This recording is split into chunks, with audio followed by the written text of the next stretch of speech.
Knicks family, what's poppin'? It's your boy, and I'm here. We got a big day, big night. A lot of things to talk about tonight. So we're going to go ahead and get this rocking.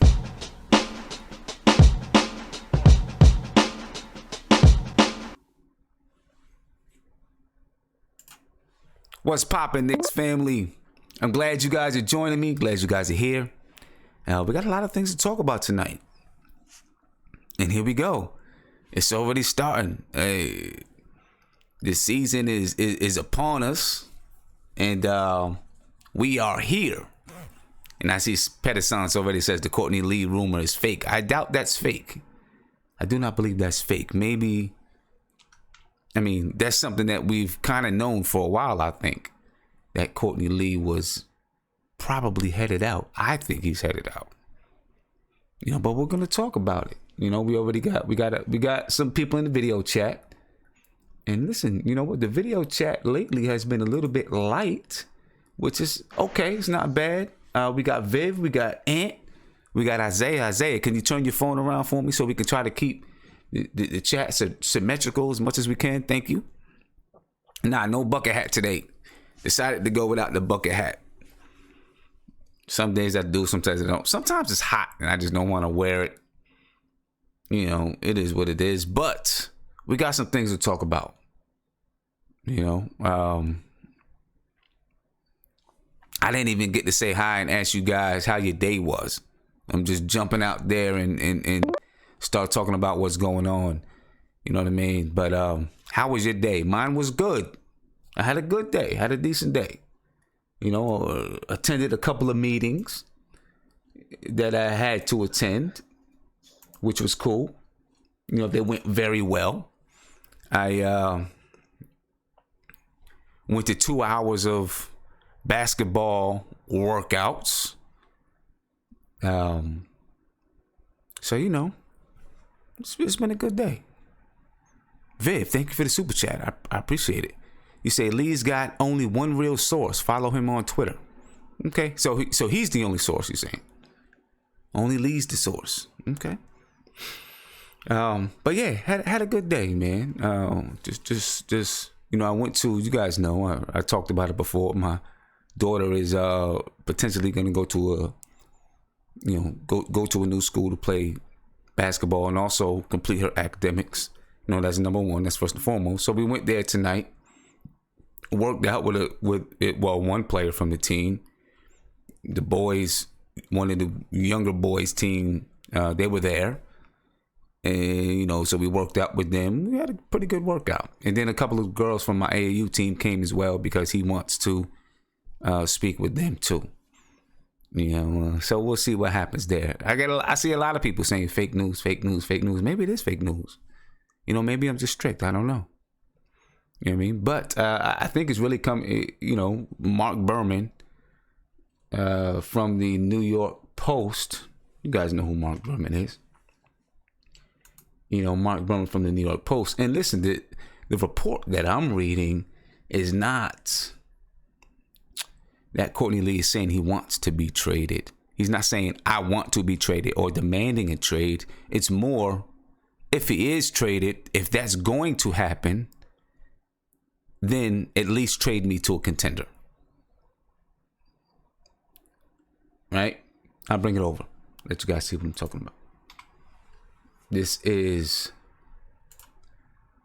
Oh, excuse me for that. That's later on. That's the SeatGeek season goals, but that's later on.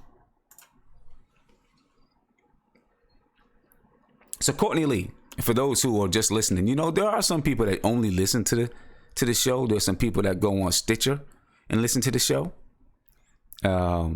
So for those who are only listening, and I'm going to have to start clarifying some things for those who are only listening, because obviously if you're only listening, you can't see what's on the screen. So the reason why I said, excuse me, those are the SeatGeek season goals is because I accidentally put up goals for Ron Baker. Well, I just had his picture up on the screen. But that's not until later. Right now we're talking about Courtney Lee. We'll probably get a good half hour of talking about Courtney Lee. Who knows? Maybe not. But Courtney Lee arrived a week and a half ago at the Knicks Tarrytown Training Center for voluntary workouts, gearing up for Monday's start of training camp. The Knicks guard just doesn't know how long he'll be here, according to an NBA source. Now, there it is. According to an NBA source. Lee's preference, if he gets traded, is to be dealt to a playoff team or a contender. It's an understandable wish formulated during an offseason spent in Orlando and Los Angeles as he saw the Knicks franchise useful direction. The Knicks are trying to trade Lee because of his age, 32, and long-term contract. The Knicks want to ship Lee to open up more cap space for 2019.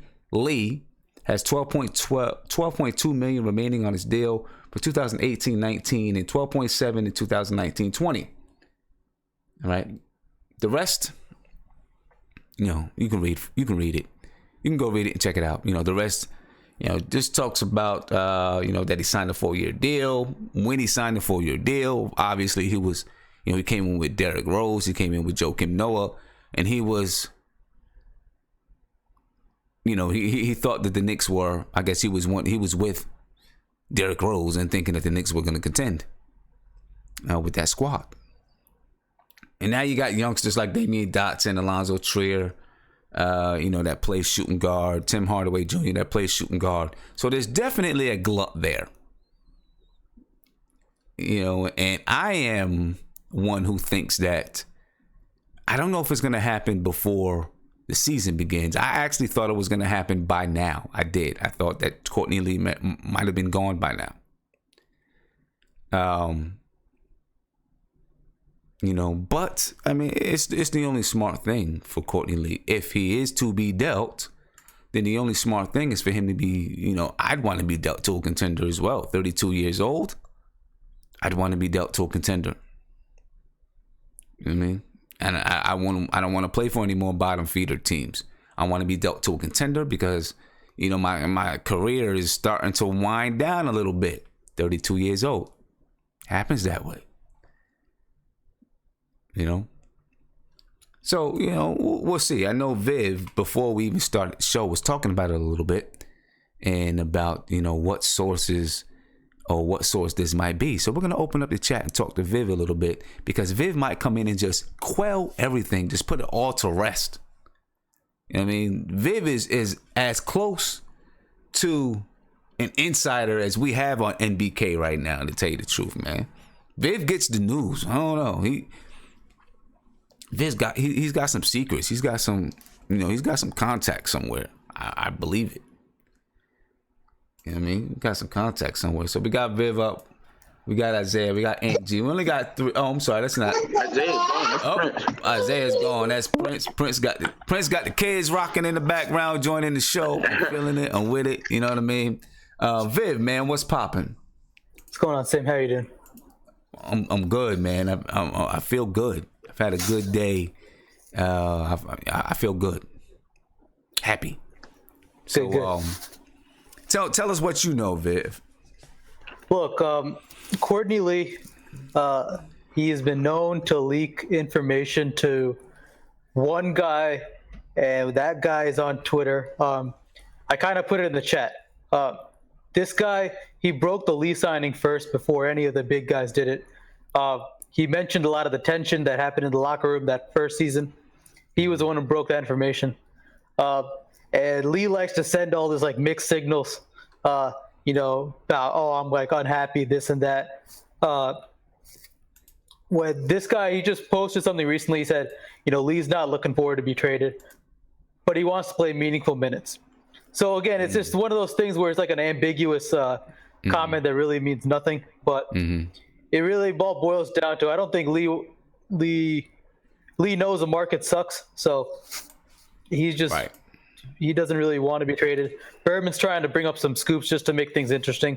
Berman does not get the lead scoops. So I would not, I would not put Berman's reporting on the top priority. Now, okay, so what did the guy say again? You said he's, he wants. The guy basically said, in summary, it's. I have the tweet. It's he hasn't told anyone he wanted out of New York. He's willing to take whatever comes his way, even if it means staying with the Knicks. But he wants to play meaningful minutes.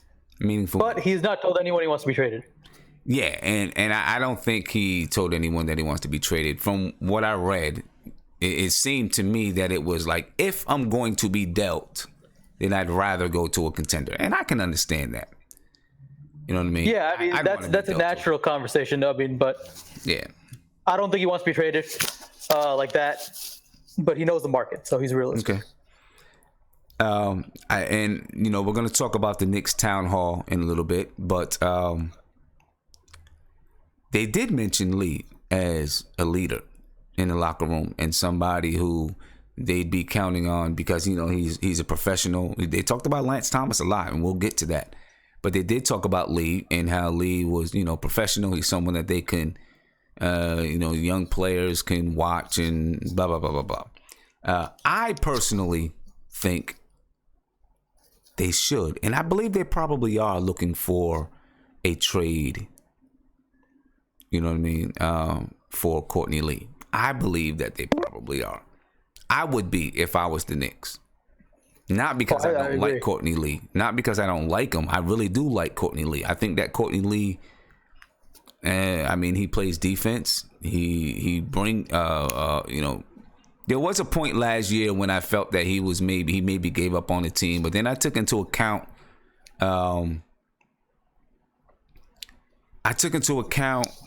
you know, some of the things that were happening in his personal life that could have affected his play on the floor. Although if you're a professional, you've got to put that aside and come to work. But I felt sometimes, you know, maybe he got kind of frustrated with the team and the way things were going when we got down to the end of last season.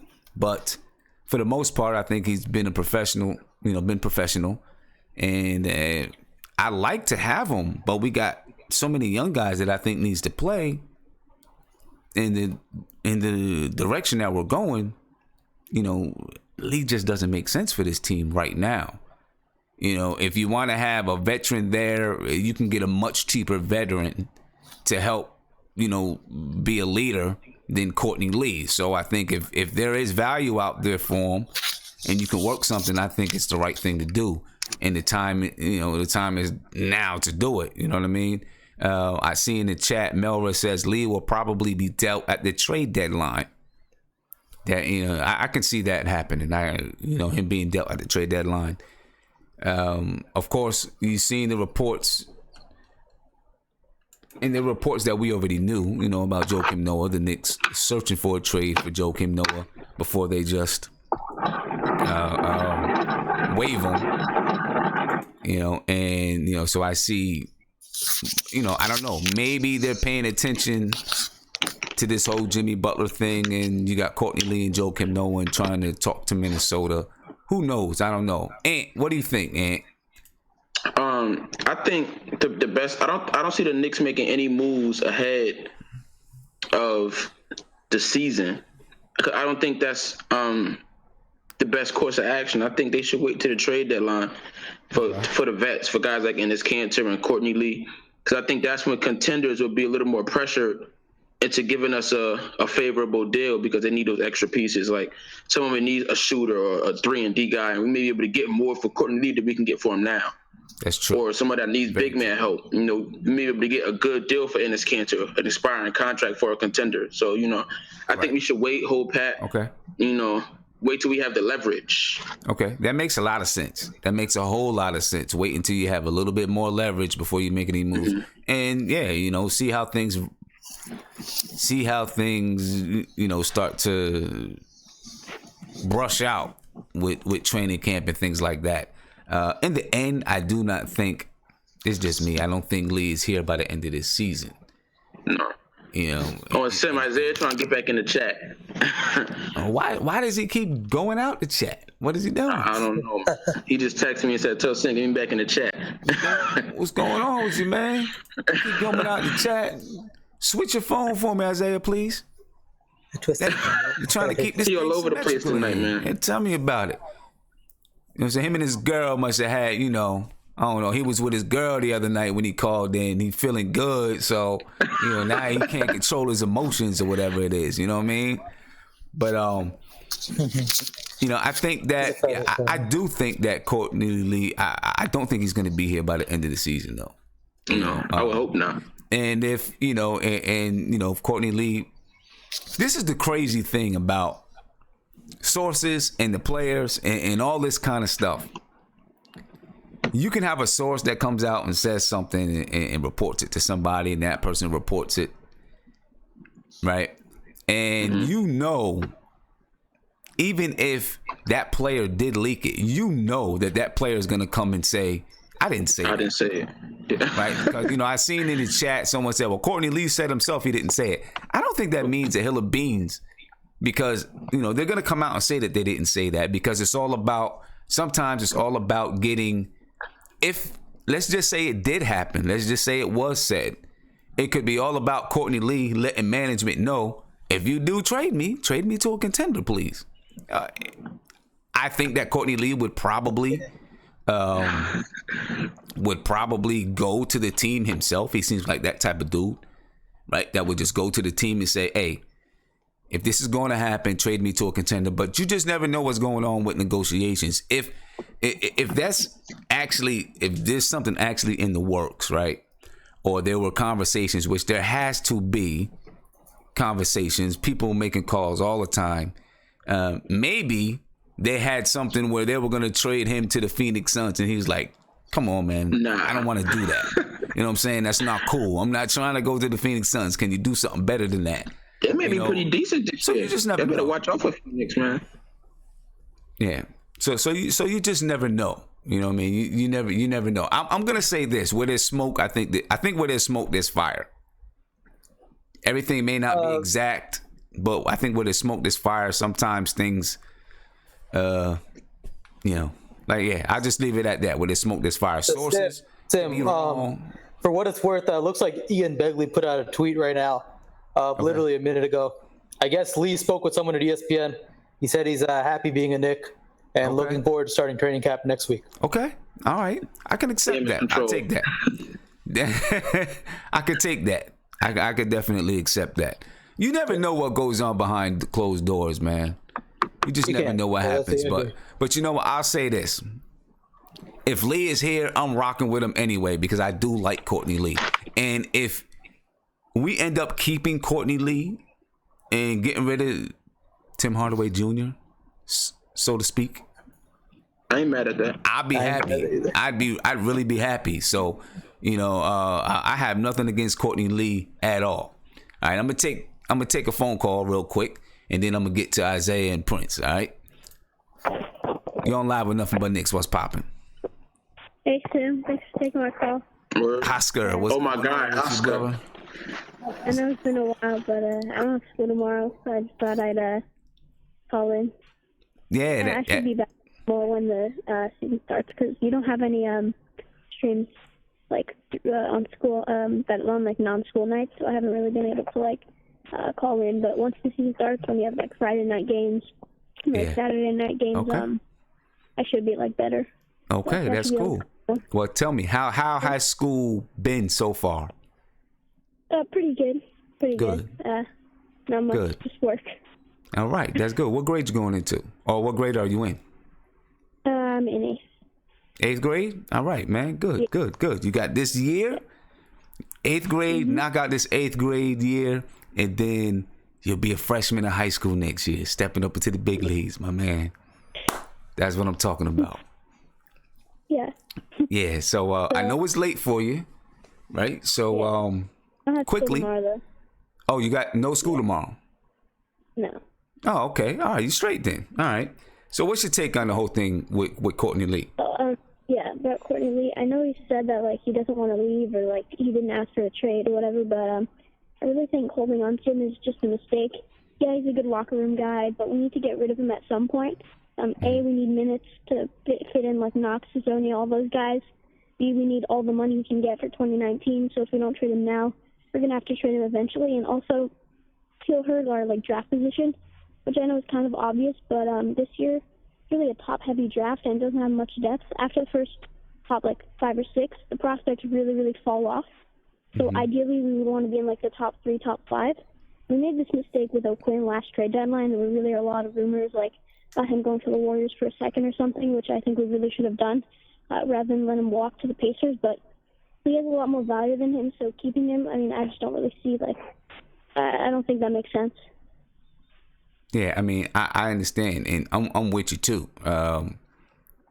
If they found a way to keep him, if they decided that they wanted to keep him, I wouldn't be mad because I do like him. But I don't think it makes a bunch of sense to keep him either. But like Ant said, I do think if, at this point, so close to preseason, although it happened with Melo, right? The trade happened with Melo, but maybe they keep him around until the trade deadline or something like that. But either way, I don't see him staying on the team by the end of this year. I mean, if we were really looking for a return, then I think we'd probably trade him this offseason because then he'd be an expiring deal. So his contract wouldn't really be a worry because maybe a late first or a future first from a contender. But I really think it's just more important to improve our draft position and just open up minutes rather than just getting some future late firsts. Yeah. Okay. What do you think about the town hall? Did you get a chance to watch that yesterday?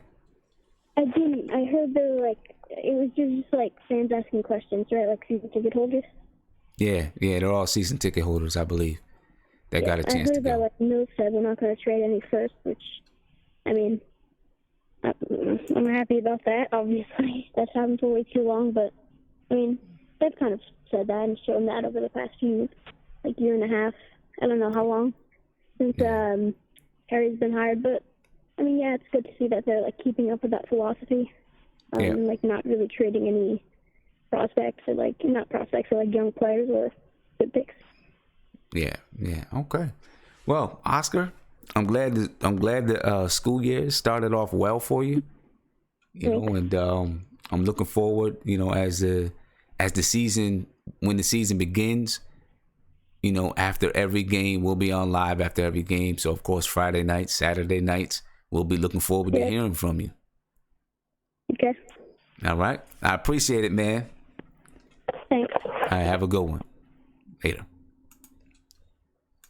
All right, my man Oscar, I'm glad he's had a great start to his school year. That's what we want to hear. We want to hear these guys have a good start to the school year. So I'm going to get back to the chat, and then I'll jump onto a call again. Let me see. Isaiah, I'm coming to you, man. I'm coming to you. I'm going to come to you because you may get jumped out. You may get kicked out real quick because, you've been having problems. You came into the chat, then you were out, then you came and you were out. What's going on, man? What do you think about this Courtney Lee stuff? No, I'm sorry, they're arguing in the chat, but no, what I think about the Courtney Lee thing was, I do think he's making it clear, I agree with you when he's making it clear about, hey, if you do plan on trading me, don't trade me to the Kings. Right. Don't trade me to Phoenix or Atlanta. I'll tell you one thing though, Sam. I'm looking at Philly.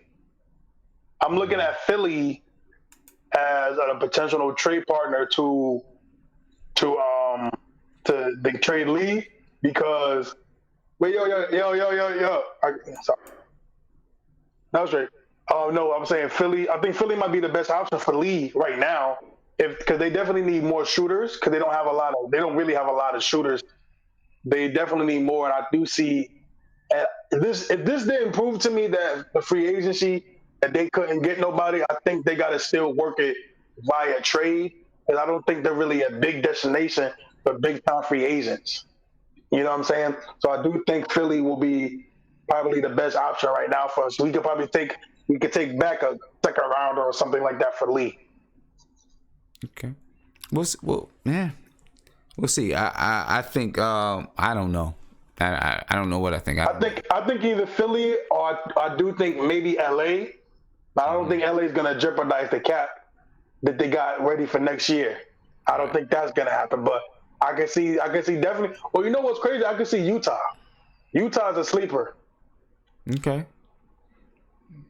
We'll see. We'll see. I'm pretty sure. That also too that I know we're not talking about it yet, but that nobody said nothing about nowhere. That's a little suspicious to me. Well, I know that's all. We'll talk about that when we get to the town hall section. I know we're ready to jump on it, but let me hear what the Prince has to say about this. The Prince going in right now. Yeah, I could tell. Prince, what's popping, man? What's up? Man, same stuff, different day, Sim. What's good, brother? What's I'm poppin'? good, man. I'm good. You're here early. You know what I'm saying? You're not getting in. You know it. You know what I'm saying? Usually I'm about to hit the button that says stop stream and Prince is jumping into the chat. Like 2 minutes before I hit the button. The kids finally sleep. Yeah, I'm here. I'm here today, bro. I'm here today. That's what's up, man. So what's your take, man?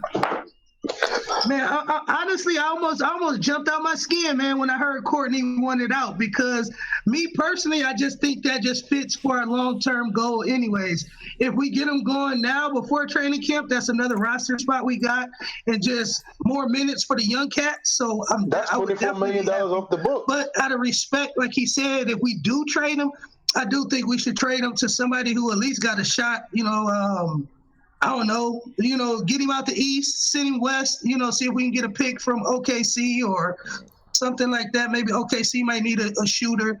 They got obviously Houston's loaded. I don't know if he could go down there. Golden State would be crazy. I don't think they would need him.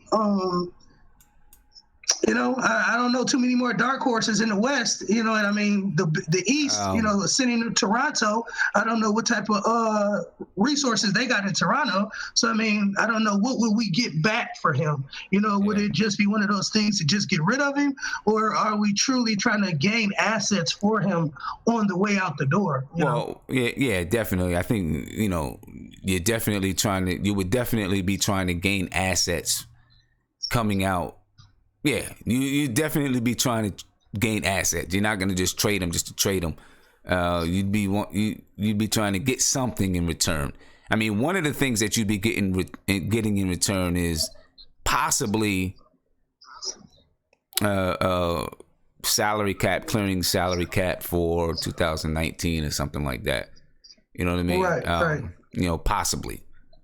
So I think if you're doing a trade, you're trying to do something like that. You're trying to get picks, clear the cap space for 2019. So we'll see how that goes. I see someone in the chat say OKC. I see someone say to the Spurs. I think the Spurs would be okay. I think the Spurs got some resources, some young cats that could help us. And listen, if I could see Courtney Lee fitting in with the San Antonio Spurs perfectly. Yeah, I mean, especially if they think they got a chance to, maybe push, for that third or fourth seed in the West. I think they would definitely pick him up. Yeah, I think he's a Coach Pop type of guy. You know what I mean? I really do. I think he's a Coach Pop type of guy. All right, I think that's enough about Lee. I'm gonna take one more call. And I'm pretty sure they're probably going to talk about Courtney Lee, and then we'll be done with Courtney Lee because I'm not sure there's much more to it than what we've already talked about. Caller, you're on live with Nothing But Knicks. Hey, what's going on, Sam? What's going on, man? What's popping with you? Not much, man. Just this is news to me. I did catch the town hall today, but I didn't. This news about Courtney Lee wanting to leave. That's new to me. Yeah, well, it's not that he really wanted to leave. It's just a source, said that if he is to be dealt, he would want to go to a contender. So, he's not demanding a trade or anything like that. I don't think it's in Courtney Lee's character to demand a trade. I don't think that's the kind of guy he is. So, it just basically it's like. Viable. I think he should stick around a little bit longer. I mean, if he want to go, and just let him be. He's done enough for the team that he's earned the right to go to a contender. So, I mean, that's just my thought on it. Yeah. I mean, I agree. If you trade him, I think you try to get him in the best position possible. You know what I mean? Just, to do him right. Do him right. Get him in the best position possible. And then, do it from there. Again, I'll end this whole little Courtney Lee segment about, just saying I don't think he'll be here by the end of the season. If they do not trade him, I like Courtney Lee. I have no problems with keeping Courtney Lee. I don't think it really makes sense for the team right now with the position that we're in. And it's definitely not the best thing for his career right now. But this is where we are. And, I'll take whatever. Either to clear up some of that cap space too. Right. exactly. Whatever happens, I'm willing to accept. So let's move on to the town hall. And since I got you on the line, you said that you watched the town hall tonight, right? Yeah, I did. Yeah. Okay. What you think about it? I didn't feel like I got anything new necessarily from it, but I just thought it was just interesting that some of the information and some of the questions and how they answered them was really good as far as like, a lot of people kept coming up to them about asking about, the future, about next year. And it's like, y'all can't really ask. They're focused on this season right now. So stop asking the agency. Like they're trying to focus on the core, the young core right now. Right. And I think that's the most important thing that everybody else needs to focus on. Like free agency ain't really that important right now. Yeah.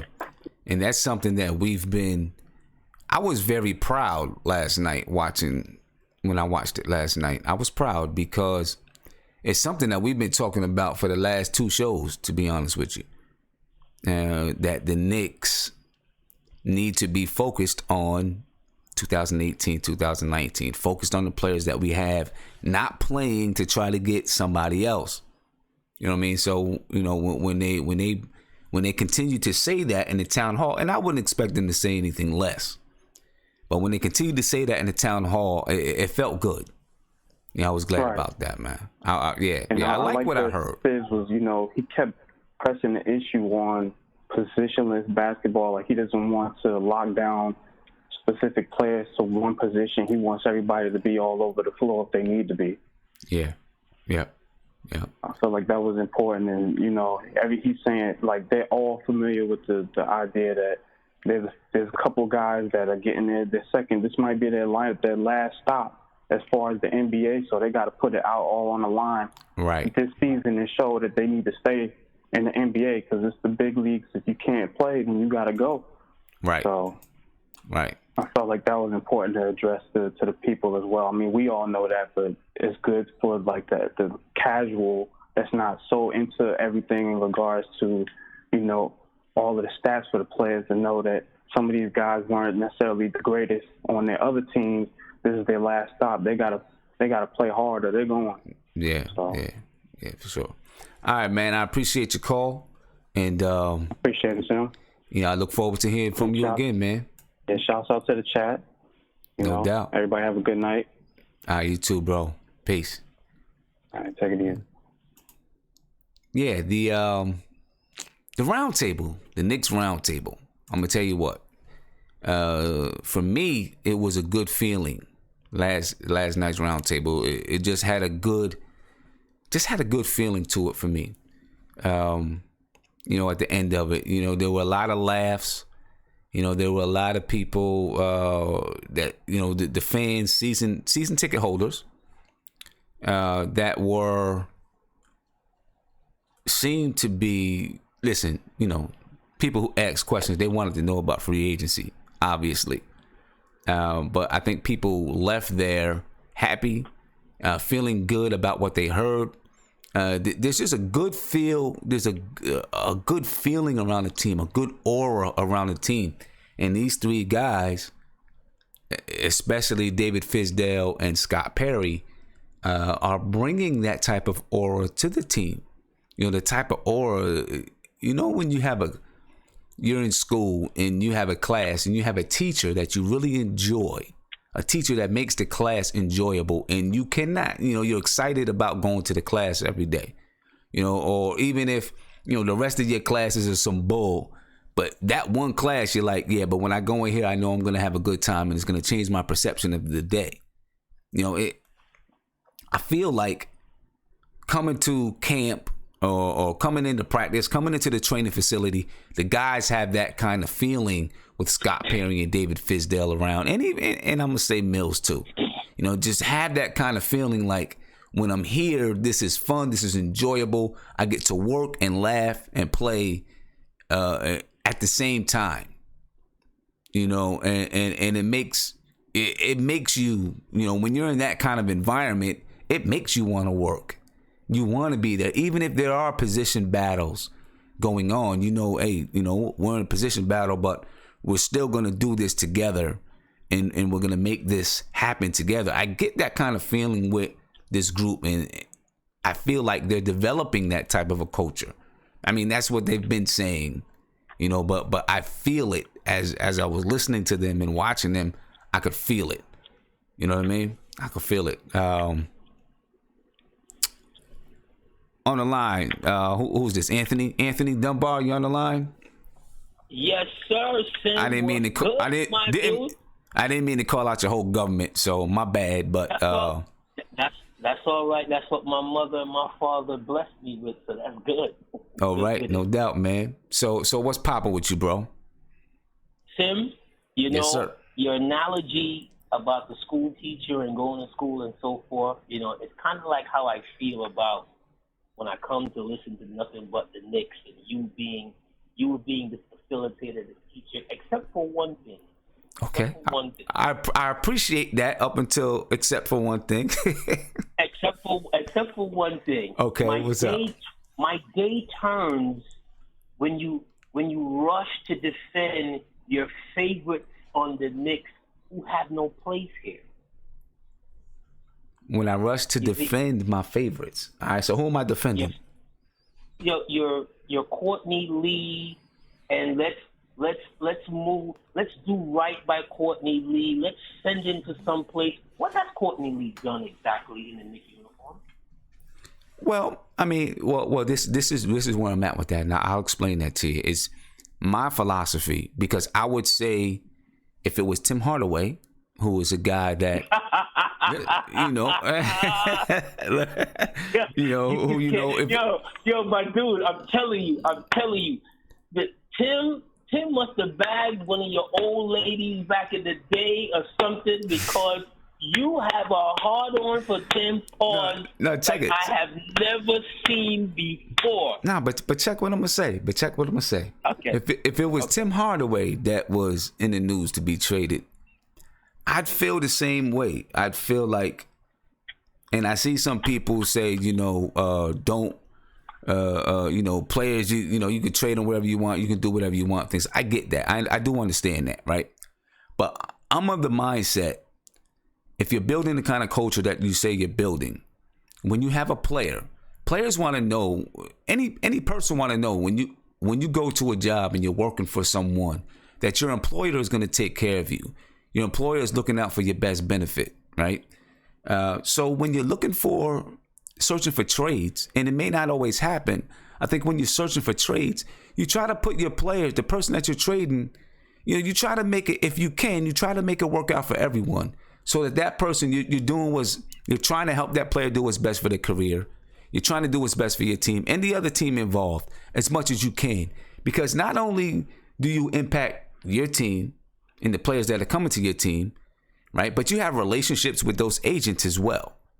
You know what I mean? So if it was Tim Hardaway, I would look and say, okay, let's talk with Tim Hardaway's team and really see at this point in his career. We know we want to trade him. And for the record, I'm saying this hypothetically, folks. But I said, look, we know we want to trade him. What kind of situation would you like? Speaking to his management or his agent, what kind of situation would be best? And if we can do that, we will. If not, then whatever, what have you. But we'll try to do what's best. And I just think that's good business to try to do what's best for the players that you're trading out, because then that's another thing, when you're talking about free agents, where free agents look and say, you know what, I trust them. You know what I mean? Because when most free agents, when they sign that contract, most free agents don't have a no trade clause. So there is a level of trust there. And so the first thing comes with honesty, just being honest with the players, and then saying, okay, we're going to try to take care of everyone. It may not always work out, but we'll try to take care of everyone. That's my whole thing. Look, I believe that Courtney Lee should be traded. I like him, but I believe that he should be traded because I just don't see where he fits in with what we're doing. At that position, you got Tim Hardaway, you got Damian Dotson, possibly Alonzo Trier, maybe even Frank Ntilikina sometimes. You got a lot of people at that position. Maybe Mario Hezonja could play there. There's a lot of wings, and I just don't think Courtney Lee right now fits into what we're doing. So I think it's best for him and the Knicks if something could be worked out But that's just the way that I would like to operate. You know? Sim, I feel you. You know, and in a perfect world, that's how we would operate. Mm-hmm. But as I'm feeling you, I'm sure there's a lot of other people out there that's like, keep it 100. You're crazy. This is a business.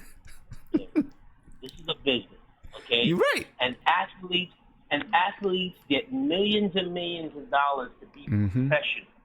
Okay? There are legions of kids, youngsters in the Rucker Park and the Rucker Park likes around the world that would kill to be in the NBA. You're right. No matter what the destination is. You're right. No matter if it was the Nets back in the early '80s, because there's only so many of those slots. There's only so many millionaires that's gonna be made.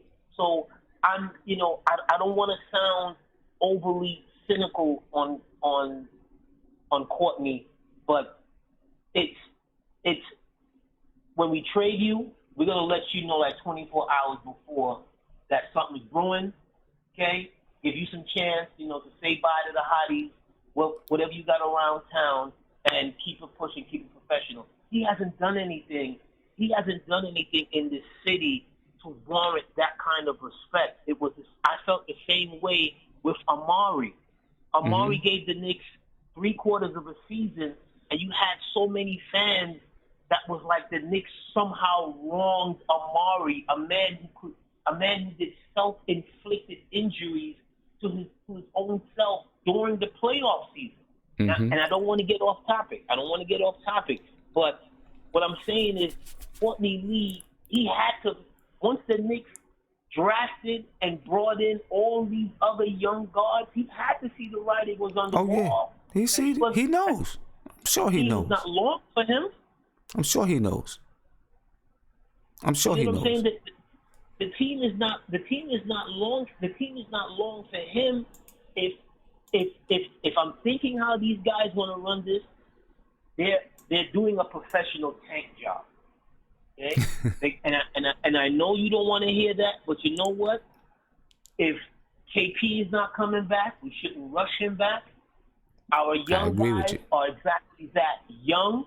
And the other guys who are playing on these 1-year contracts, if we could do something with a Cantor, do something with a Herzonian, come trade deadline time, to bump up our odds in getting the desired picks where we want, okay, then fine, you do that.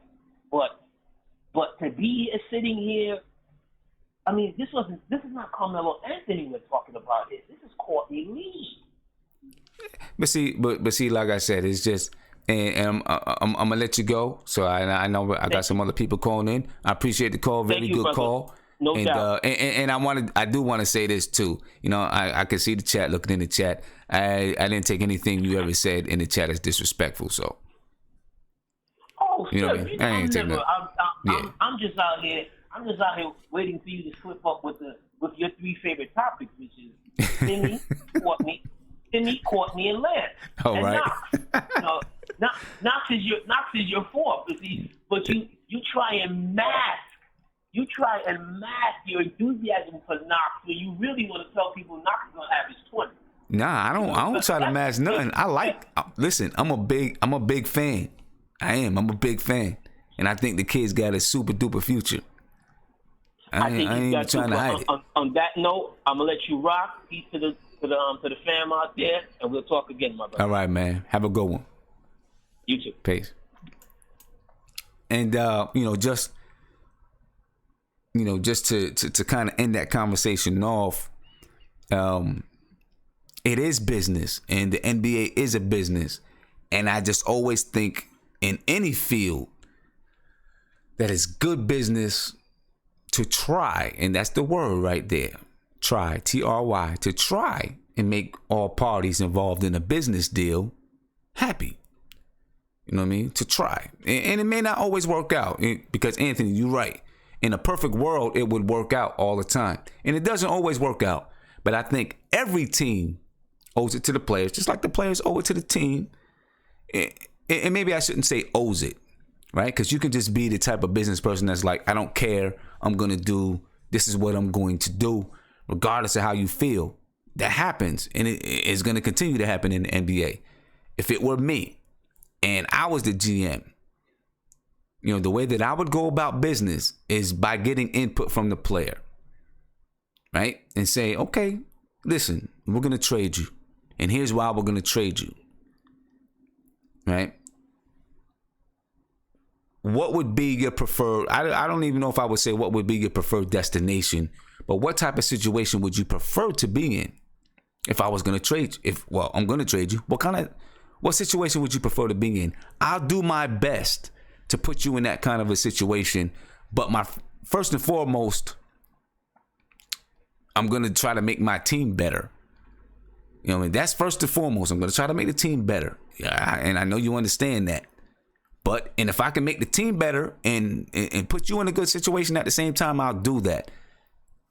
I just think that's how you approach the situation in any field that you're in. In any field, I think that's just how you approach it. I've been the director of programs in different fields. And if I was there's been times when I've had to demote a person, times when I've had to move a person into a different, into a different area, different position, or whatever it is, or move them from one location to another location. Or we just knew it wasn't working out at this location, so we had to move them someplace else. So I sit down with that person and say, listen, it's not working out here at this particular program. We need to move you into a situation that's going to work for you, that's going to work for that program and the program that you're moving to. What do you think would be best for you? You know what I mean? And of course, we look at that person's skill sets. We just look at different things. And then, try to make the move happen. Now, I know some people say, well, you're talking about within the same organization. Yes, I am. But, it's still a similar situation. I just think that's good business. And you do what you can to try to make it happen. If you can't, you can't. And that person has to deal with it. That person has to live with it. But I think it's good business to keep those lines of communication open, because it sends a message to everyone around the league, that this is an organization that you want to be with. All right, so let's wrap that up and let's talk about the town hall. Because like I said, I really did feel good. I circle back around to that. I really did feel good leaving that town, or not leaving the town hall, but watching that town hall show. I felt really good about it. So I want to find out what the chat thinks, and then I'm gonna get back to the phone calls. All right, find out what the video chat thinks. Let me see. Viv, I'm gonna come to you, man. What you think about the town hall? Loved it. Love the honesty. It was just a great show. I like Fizdale's comments. I really liked the fact that he was, very upfront, very real. I liked how he said, there's no clowns on this team. I liked another comment. The guy who was, he's like, there's like these fans in the car, like, we need to like kick some ass or whatever, and he'd be screaming back, yeah, we're gonna kick some ass. And, like, I just love that demeanor. I love like that, that like New York type of vibe. And I like the back and forth conversation. I thought a lot of the questions were, pretty decent. Anthony Donahue, lifelong Knicks fan, he had one good question too. It's always good to kind of be very transparent and very honest with the fans. Yeah, Anthony's he's one of those super Knicks fans, man. Yeah, definitely. I don't think I've ever seen a picture of him without some kind of Knicks gear on. He is super duper Knicks fan, so big up to Anthony Donahue for being there. Obviously a ticket holder, obviously, does some work with the New York Knicks. So, big shout out. Much love to Anthony Donahue. Oh, yeah, someone mentioned in the chat that Chris Child's two-piece comment. Hilarious. Yeah. Hilarious. Yeah, he did. That's the one thing about Fizz, man. And it was very evident in the town hall. He's up to date with everything. He's current with everything. And that goes a long way with your players. You know what I mean? just his ability that he has that ability to be able to relate to the players because he's current and he knows. You know what I mean? He said, he jumped in the car with KP and he threw on what he say, Spanish hip hop. Spanish rap, yeah. And why did KP feel like he could throw on Spanish hip hop? Because he knows that Fizz, would be feeling it's on the same wavelength. You know what I mean? So that's good. Just as long as, and I don't think it's going to be the case, as long as he separates that line of I'm your friend and I'm your coach. You just got to make sure you separate that line. And I think it will be clearly separated. Scott Perry kind of, he said they're developing that type of highly accountable culture. That's the words he used. Highly accountable. And that's exactly what we've been calling for. Highly accountable. Right? Even Mike Breen had to turn his cell phone off. So he didn't get fined. Yes. You know what I mean? Had to turn his cell phone off so he didn't get fined. Mike Breen is the GOAT. That has to be said. Yeah, that's my man. Mike Breen is my man. Yeah, so Ant, how'd you feel coming out of that town hall? It gave me, I don't know if Knicks fans would agree, but it gave me I trust them guys. Yeah. This is the first time in a long time that our coach is looked at as a plus, a positive, right? And our front office is looked at as a positive. For so long, our front office and our coaches have always been a negative. Yeah. For exactly. people outside the team, they looked at us and kind of was like, oh, Mike D'Antoni, Derek Fisher, Jeff Hornacek. We've had a string of Mike Woodson wasn't even supposed to be a good coach for us. So we've had a string of coaches that, weren't really qualified or long-term solutions. And I feel like we finally have a guy that gets it. And we have a front office that gets it. Yeah. We just have to pray to whatever God you pray to that James Dolan stays out of it. Yeah. Now, and they continue, Steve Mills, Scott Perry, they continue to say that Dolan has bought into being patient. He's bought into it. He's on board with it. Hopefully, that's the case. And he just, and it stays that way, that he's bought into it and he's on board, so on. So, I feel like he is just from the Melo situation, because from all accounts, Melo was his guy and they had a good relationship. So when he allowed us to kind of trade Melo, and at that point, I kind of felt like he was really out of the decision making. Yeah. French Unicorn says, I feel with Fizz we can attract anyone here. And look, I tell you, I do feel like just let me preface this by saying I want to focus on 2018, 2019. That's my focus. But I do feel like players around the league really like and respect Coach Fizz. Like Steve Mills said when they were interviewing potential players, they're like, where's Coach Fizz? How come I didn't get to speak with Coach Fizz? That says a lot. You know what I mean? And he might be the perfect guy dealing with to deal with these. He the math teacher he let you use a study guide on the test and everybody like him. That's the math teacher he is. Yeah. Right. But yeah, he might really have been the perfect guy. I know a lot of people would say Mark Jackson. Nah, but the more that I hear Fizz talk and just talk about what he wants to do and how he's trying to help these kids develop, the more and more I'm convinced that he was the perfect guy, because he seems to be the kind of guy that is truly going to hold players accountable, but he can do it without alienating anyone and really creating an inclusive environment. You know what I mean? So that's really, to me, that's big time, especially when I feel like young guys. I feel like Mark Jackson would have just been makeup, like a figurehead that looked good, but I don't know how much his X's and O's or his philosophy really would have helped us. Yeah, I mean, I think that Mark can relate to the guys too. I just, I was a little more worried that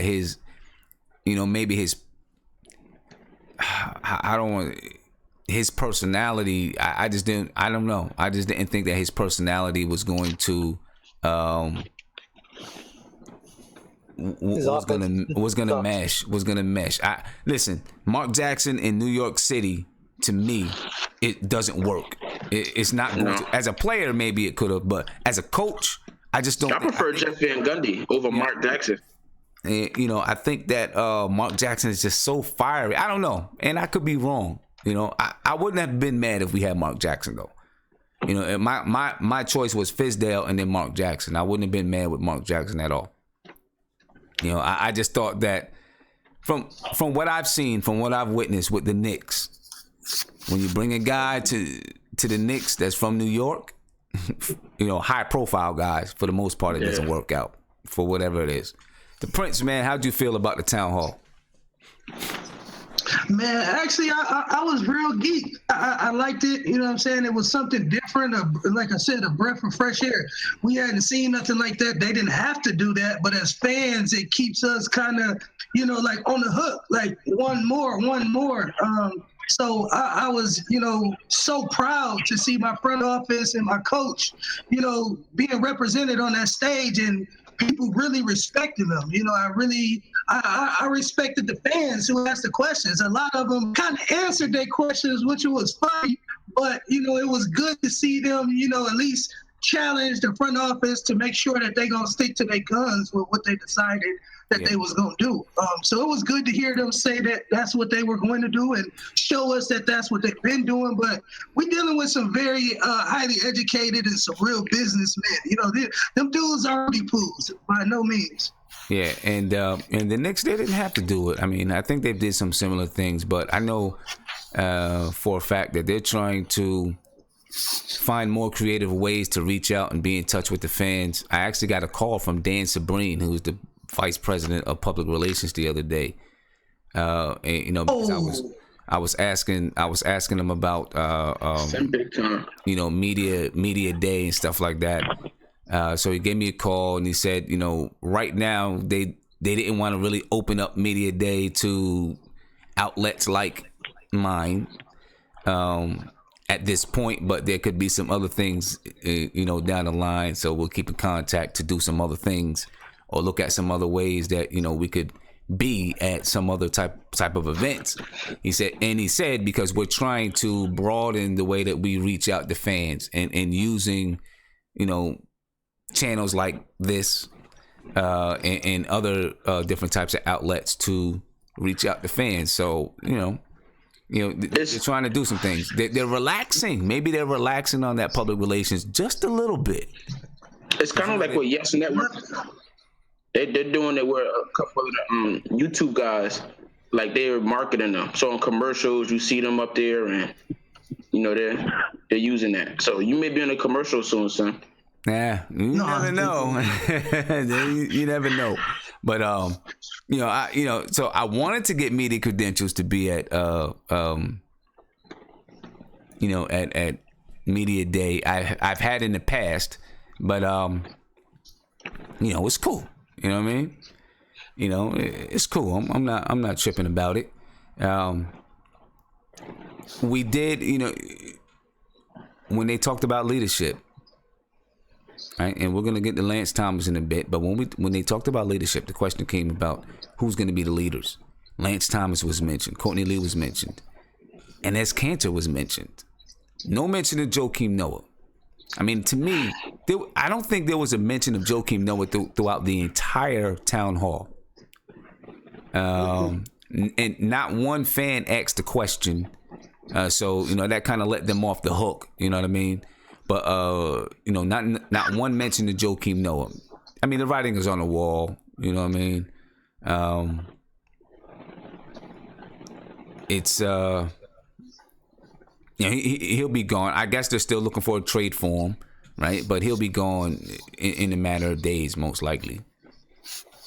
But yeah, that struck me. No mention of Joakim Noah at all. And even with Courtney Lee, it was kind of the first person they mentioned was Lance Thomas, right? And really went into on how they thought Lance Thomas could, is a leader. Mm-hmm. And then with Courtney Lee, they just kind of, you know, Courtney Lee, you know, he's a professional guy too, but then boom, just kind of brushed over it. You know what I mean? Those type of things kind of let you know what they think and where they are with players.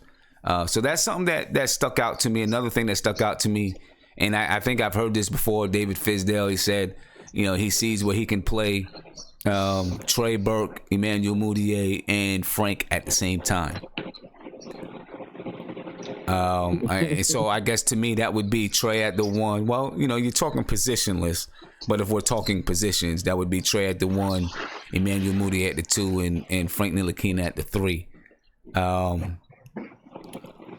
You know what? I don't know how much it really would work. I don't know, you know, between, I guess it depends on who else is in the game with him. I don't know, you know, between Mudiay and Frank, I don't know if there's going to be enough scoring with those. One of them got to prove they can hit jump shots. Right. They got to prove that they can hit jump shots. And I don't know if Mudiay plays good enough defense. Nope. You know what I mean? Doesn't do anything well. Yeah, I mean, if you have those three, you got Trey Burke at the 1, Frank Ntilikina at the 3, which then he's going to be he may be the same height. Maybe he's the same height and length as some of those 3s, but he's going to be outmanned because he's not going to be strong enough. I don't want to see Frank Ntilikina guarding 3s like consistently. You know what I mean? Switching off onto 3s here and there. You know, that happens. That's cool. But I don't want to see him constantly out there guarding 3s because, you know, he's still skinny. He might be walking around with his shirt off at the training facility because he got a little bit bigger and his confidence is up. But you still dealing with Paul George, LeBron James, even Melo. You still dealing with them guys at the 3, and I don't think Frank is ready for that as far as the size is concerned. You know what I'm saying? I mean, they're just going to be too big and strong for him. In my opinion, he can maybe do something down on the perimeter, but as soon as they take him down into the post, he's going to be toast. Right. You know what I mean? Was there anything that stuck out to you guys that was said? The Frank going 1.5 inches. That was. You know, but if you go 1.5 inches and he was 6'5" before. Yeah. I think Fizdale got that kind of got that kind of mixed up a little bit. Tony Crow, what's popping, man? What's going on, Sam? Shout out to the chat. We're back this time. What's going on? I was definitely gonna point that out. He said he was 6'5" after growing 1.5 inches. Yeah. So let's hope he's 6'6.5", 6'7". Right. I mean, just standing next to a couple of the other players, he definitely is over 6'5". He's definitely 6'6", 6'7".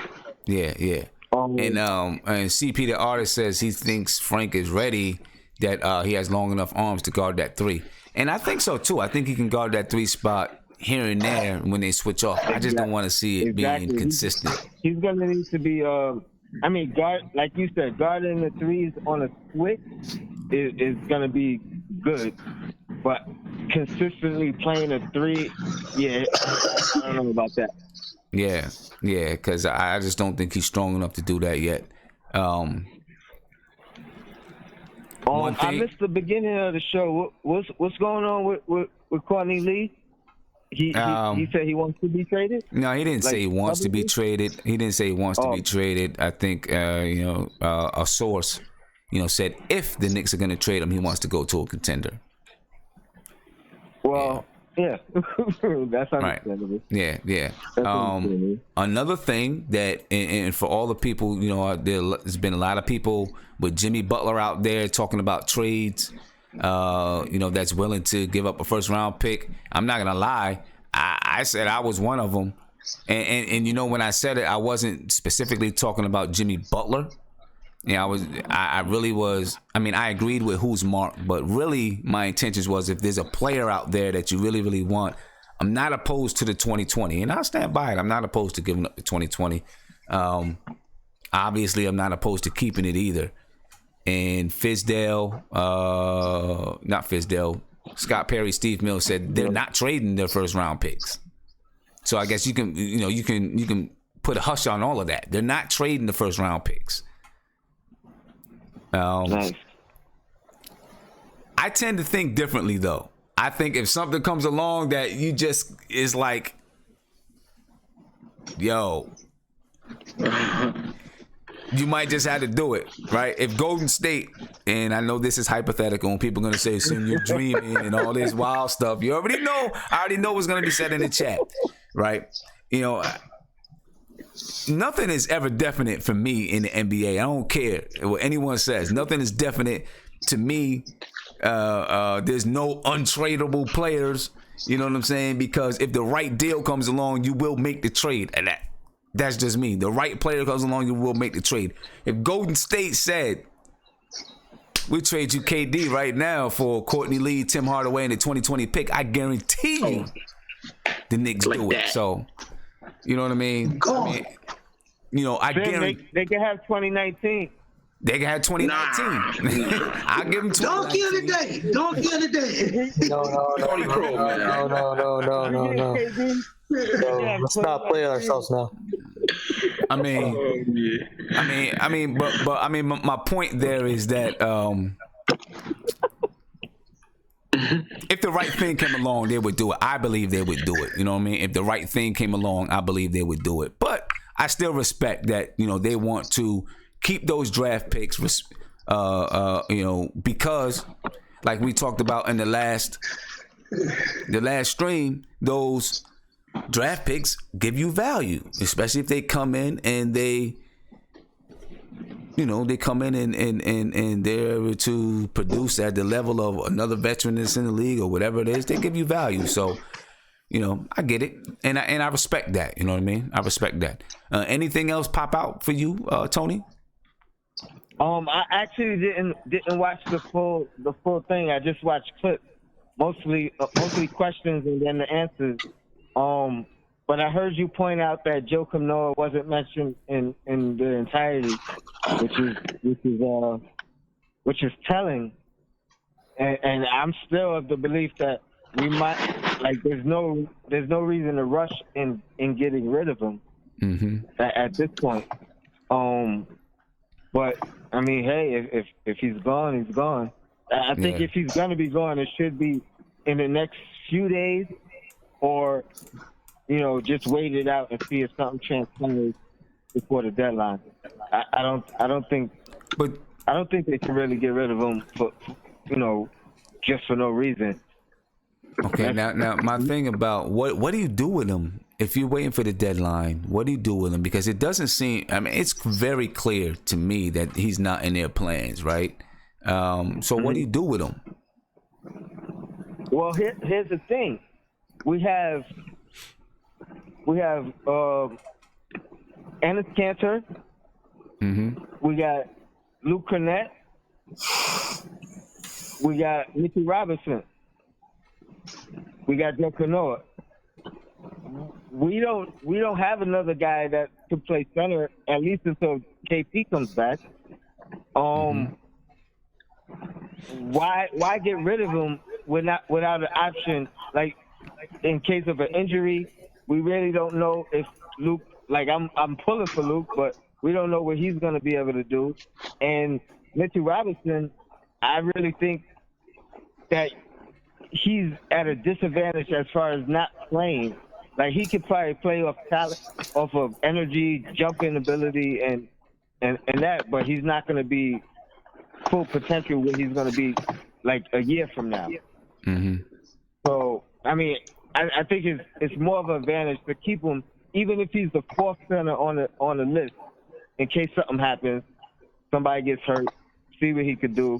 I'm not really concerned with him being angry as far as not playing. This year is a lot different from last year with him being angry. And True.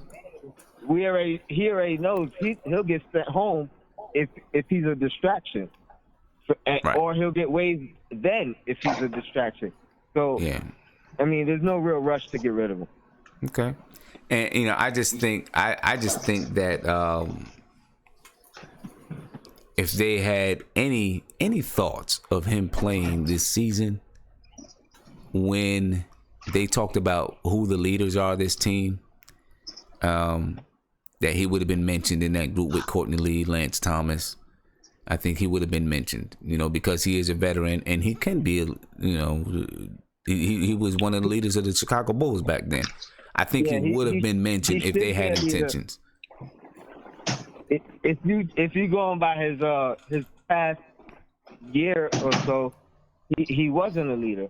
He was a distraction. He was a negative influence. Yeah. But so I can see why they wouldn't mention him. But I hope he's not necessarily just being stretched at this moment, because you can do it at any time. There's no rush. That's true. Point. That's true. At this point, you can do it at any time and have the same results. You can do it at any single time. So and yeah, I mean, if they're taking their time with it, they can take their time with it.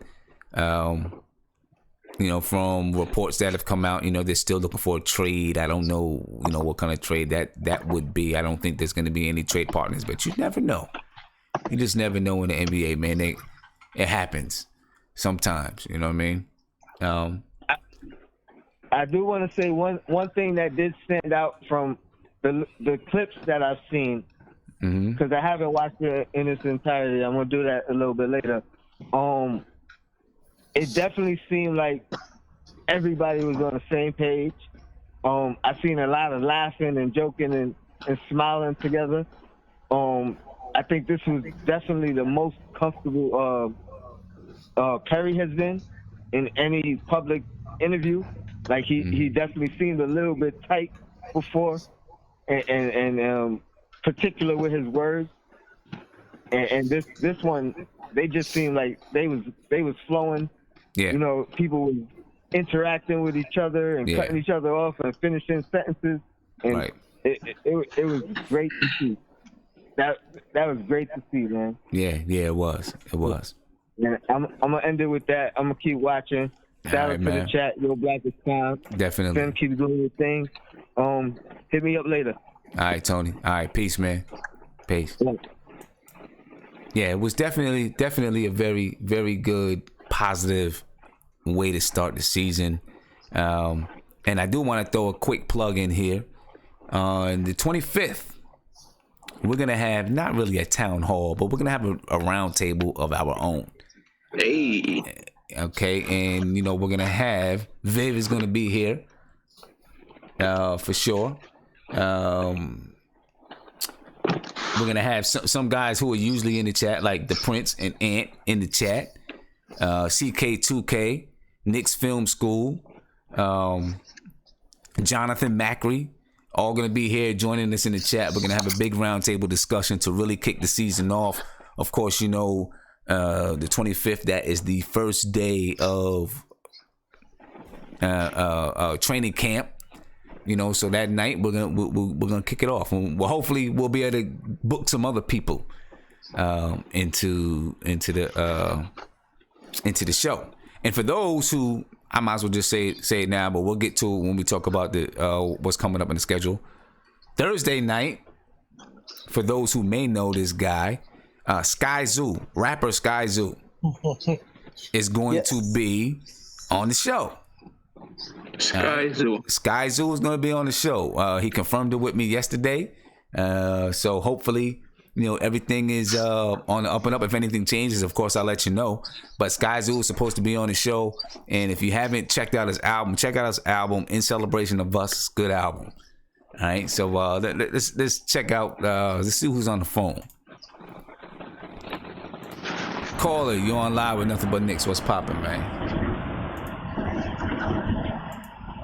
Hello?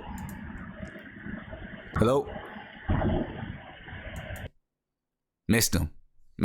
I think he was under a train or something. Sound like he was under some train tracks, and maybe he couldn't hear me. Maybe he'll call back. Okay, we got another call. Caller, you on live with Nothing But Knicks. What's poppin'? Hey, what's up, Sam? It's CJ. Hey, what's going on, man? I'm all right. So what's poppin', man? What you feel about how you feel about this town hall? No, I called the other day, and then I had a little bad take on the Knicks. Like I said, they weren't going to win 30 games. Mm-hmm. Honestly, after that town hall, seeing that excellence on the stage, I don't know, man. I might push it to 30, 35. I think they don't. Oh, shoot. The thing I liked about it was when they said experiment. Okay. They're giving Fizdale the reins. I mean, if you really look at it, the Knicks haven't had a coach for longer than 2 years since Jeff Van Gundy. I think they're giving him the full 4 years regardless of the record. I think they're going to let him run that team, and I think he's going to play a team that's going to be good on the floor even without Porzingis. I don't think Porzingis is coming back regardless of how he's playing. I think they specifically mentioned Cantor and Hazonia trying to get jobs. Like, I think they're going to make little trades here and there, but I really don't think we're getting anything big until the end of the season. So I think they're going to rock with this team, and I'm a little bit excited about it. I'm a little bit excited. Okay. All right. Well, I mean, we'll see. Guess we'll see. I'm excited too. You know, I'm excited. Everything that they said made me very excited as well. You know what I mean? Everything they said. The number of wins, I think, it's hard to say. So I'm just going to take, everything I've said about the number of wins, I just said, I hope they can get to this, or I'd be okay with that. I don't know. I don't know what to expect. So, like Fizdale said, he's not putting a number on it. So I'm going to rock with that. He said he's not putting a number on, the number of wins. He's not gonna take the number of wins and use that as a sign of progress. Oh yeah, no, I know, but that's what I liked hearing about it. That's the one when he said experiment. I just think that for the first time in a long time, the Knicks are going to have a coach who can actually coach without Donnie Walsh or Isaiah Thomas or Phil Jackson looking over your shoulder going, what are you doing? I think they're going to be so hands off on Fizdale's decisions that, I mean, you can't guarantee Porzingis is going to be on the team next year. Right. You can't guarantee Frank's going to be on the team next year. I think when he goes into training camp, he's looking at the guys who he said have been training with him for over a couple of weeks. Mm-hmm. In their day in, day out. I think he's going to be looking at those guys, and he's going to let Cantor and, the Knicks are a great position. They don't have any contract longer than 3 years. Well, so even if they rock with these guys for this year, there's some contracts I think longer than that. Frank Ntilikina's contract is longer than that. Get him one max player, but you don't have to use a max player. Well, you don't have to. Cantor's getting 18 of 12. If Tim Hardaway Jr. is getting, 17 and 5. If you have Trey Burke pop, Hazonia pop, Mitch Robinson pop, or Kevin Knox pop, you've got to. You're in a great position. They don't make any money. Right. You got at least 3 of those guys. You got them on rookie contract. So let's say Trey Burke does go out there and get you 20 and 6, 20 and 7. Even when you go to give him a contract, you're not giving him more than $8 million. Well, we'll see how that goes, man. We'll see how that goes. Hey, I'm gonna let you rock because I got some other people that want to call in.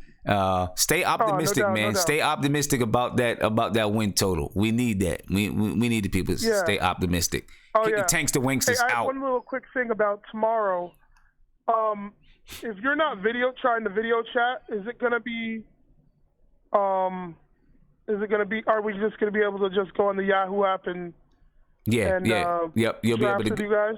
Yep, you'll be able to go on the Yahoo. I'm gonna type in the chat and maybe call in if possible if I get in. Yeah, But, you'll be able to. I'm You'll not be going to able be able to video chat. So Right. So he's talking about our draft tomorrow. Yep. The draft will be, we'll be jumping back and forth between the video chat. Of course, the regular YouTube chat will be up, and we'll be able to, you'll be able to see some of the draft, who's drafting who. Yeah, and you'll be able to call in. So it's all good, man. So we can just do it through the app, and then just do the you'll have Yahoo it posted app. occasionally across the show. Exactly. Okay, I just wanted to make sure because you said something about video chat last show, and I was like, I'm not going to be able to do that. So. Yeah, no. What I was saying is only 12 people can fit in the video chat. So yeah. All right. Okay. Well, I'm gonna let you rock, man. Happy hunting. And, all right. What's up, chat? Have a good night. No doubt. Have a peace, man. Have a good one. All right. We got a newcomer to the chat. Never seen this guy before in the chat, so that's a good thing. So I want to introduce him, or let him introduce himself, and see what he's about. My man, we got you. What's going on? How you doing? What's going on, Sim? It's BN. What's going on? Okay, it's BN. All right. What's up, man? I'm chilling, man. I'm glad you joined us in the chat. Yeah, man, it's been a while. It's been a while. No Knicks news. They haven't released Lance Thomas yet, but I figured I'd get on. I don't think they're gonna release Lance Thomas, man. They're not releasing him. Yo, then it's a travesty, man. It's a travesty. Oh man, this team is a dumpster fire. I'm sorry, man. But I'm a Jets fan. I know you're a Giants fan, but I'm a Jets fan, and the way that things are looking up with Sam Darnold and with the Knicks, man, it's fucking. It's depressing as hell, man. We got hope. We got hope, definitely. But still, man, come on. This next year is a tank year. I mean, no, is it not a tank year? Yo, the Jets just found their franchise quarterback. So you're not seeing hope in having Kevin Knox, Mitchell Robinson. Kevin Knox hasn't proved anything yet. Kevin Knox hasn't proved a damn thing yet. I'm excited for him, but Sim, you're saying that he's already going to surpass KP. It's crazy. It's crazy. He hasn't done anything yet. Going to. I just said, in my opinion, he has the ability to. But he hasn't played an NBA game. How do you know that? I don't know that. All right. But I said he has the ability to, right? I mean, we do it. Listen, KP has the ability to be a superstar, KP's an all-star. But he's not there. He has the ability to be a superstar, but he's not there yet. I will admit that he has the ability to be a superstar, but I don't think he's there. I think he's far from there. I think he has a lot that he has to prove before he becomes a superstar. I just happen to believe that Kevin Knox, at a younger age, already has a wider repertoire of offensive ability than KP. Who? Kevin Knox? Yes. What says he's played 1 year in 1 year in college, and he hasn't played an NBA game. So, I still think he has a wider repertoire. Do you understand what a wider repertoire is? Wider repertoire, but he hasn't demonstrated it yet. You know what I'm saying? Like, you have to demonstrate it in order to be able to validate whether you have a. I mean, I believe he has more things that he can do on the floor offensively than KP. Listen, man, if he can be like that Giannis type of guy, very long, take it to the basket with the shot, it'll be great. But he hasn't. I'm excited for him. I think we got a good one in the draft, actually. Yeah, we got a really good one. We got a good guy with KP. But we just we have them too. That's it, man. Like, who else? I mean, we got Frank. I like Frank, but that's about it, man. What about Mitchell Robinson? I mean, we don't know what he is yet. He still has to prove himself Mitchell Robinson, and stuff like that. But Mitchell Robinson has a whole lot of potential. I'm excited about him, man. I'm very excited about Mitchell Robinson. And you got your crew starting to back you up. Someone just jumped in and said KP's an all-star though, and stuff like that. So the chat's all about KP, and you got your crew getting ready to back you up. We got terrible representation from you, Sam, about KP. Come on. Listen, I'm a KP fan. I just believe that there's a lot of things that I want to see from KP. That's all. There's just a lot of things I want to see from KP, before we just say that he's definitely a superstar. He's an all-star. I didn't say he's a superstar. No, you didn't. I didn't say he's a superstar. No, you didn't. But a lot of people say he's a superstar already, and I don't believe he's a superstar yet. He's on the cusp. But I think he's drawing a lot of excitement. He made the Knicks exciting again. Yeah, right? He definitely did. You know what I mean? And look, him and Knox are going to, when they finally get on the floor together, it's going to be something nice to watch. I'm excited about the direct. I mean, it's going to be another year, though. That's the thing. You say the Knicks are a dumpster fire. I don't see that. A dumpster fire, to me, these are things that you take everything out your house because all of it is trash, and you throw it in a dumpster and you light it on fire. The Knicks have maybe there's some players that you want to throw in the trash, but we got some guys, man, that you want to start looking at really doing some things in the future, man. I think you got some guys that we can really do some stuff with.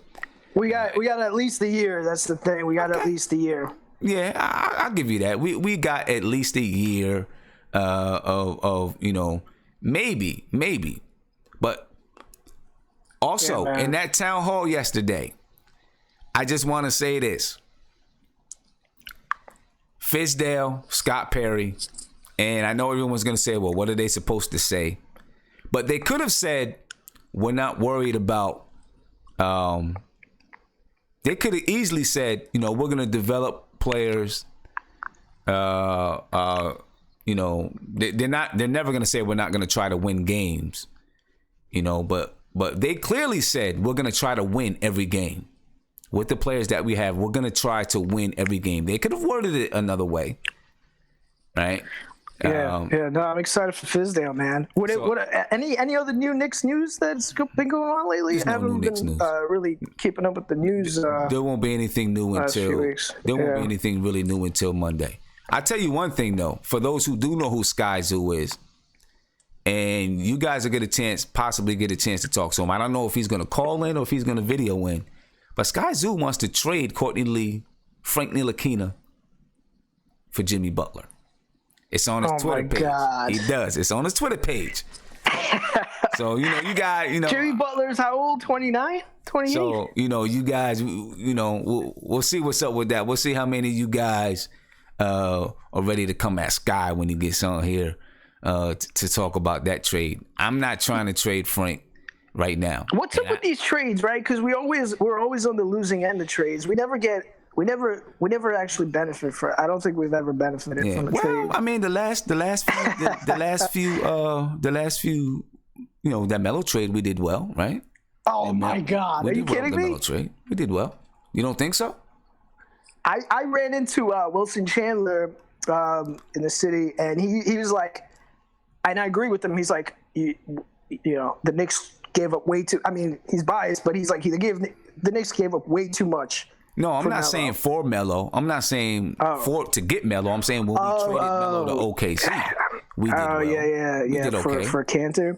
Yeah. I mean, I guess. I don't know. We did okay. Cantor's a good sixth man, I guess. So yeah. We did. Let me get to this phone call here. Caller, you on live with Nothing But Knicks, man. What's popping? Yo, what's up, Sim, man? This Melo, man. What's going on? What's up with you, man? Same old, man. All right. I can hear it. I can hear you working, man. I can hear it.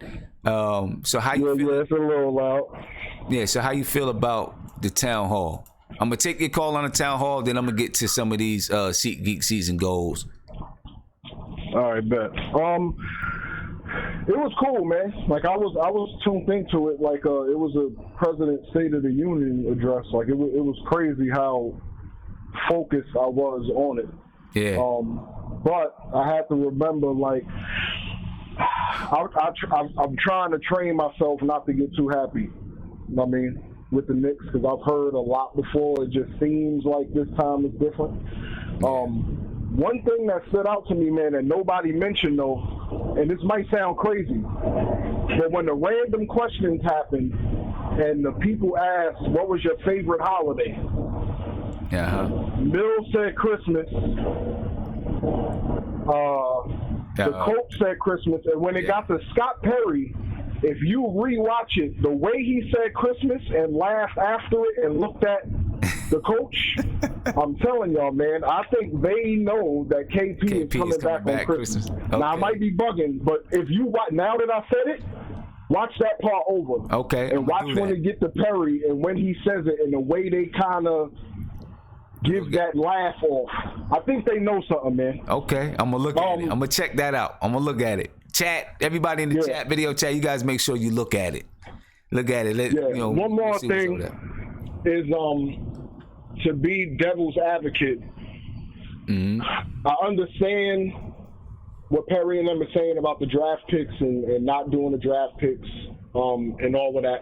My fear, though, is that it's gone one way for so long that now they know how it went bad. So now it's like they're switching, they're going past the gray area and going right to the other side of, all right, we used to do this, now we not doing this. I want them to kind of be in the middle to, it's cool to have that philosophy, but are y'all GMs and managers and coaches, are y'all a team that can know that even though it didn't happen before and we messed up all these other times before, that something might come up that we might have to give a draft pick.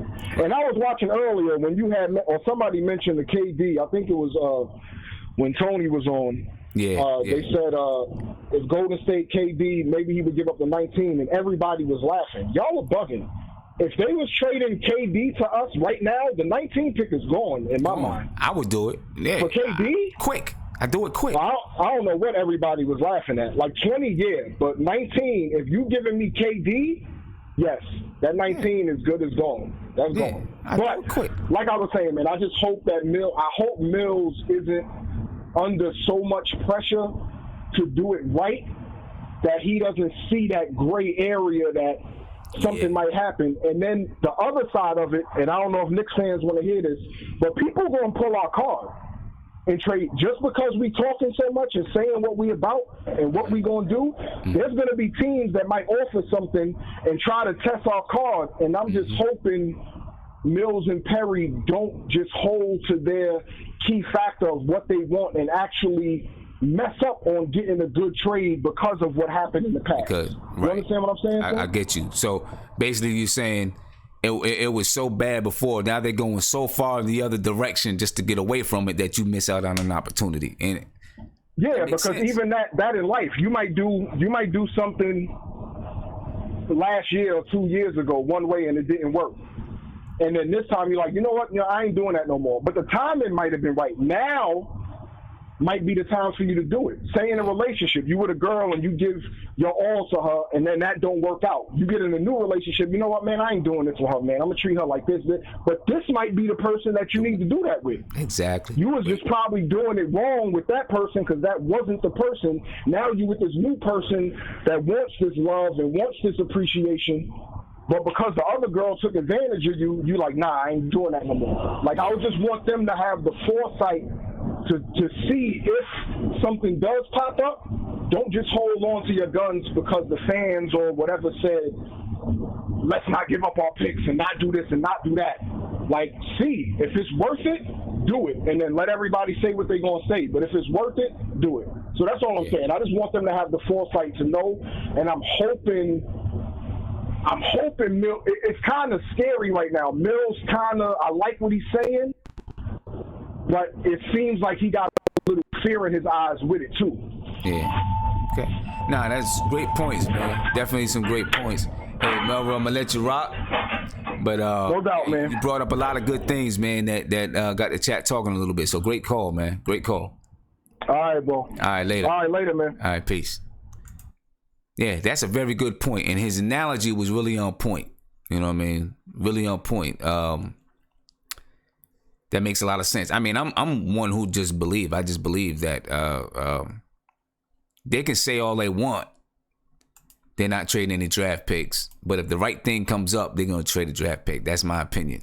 If the right thing comes up and it's the right move, they probably will. Hopefully, like Melvin says, you know, they're not so hell bent on just not doing it because that's what's been done before that they don't miss out, you know, on an opportunity. We'll see how that goes.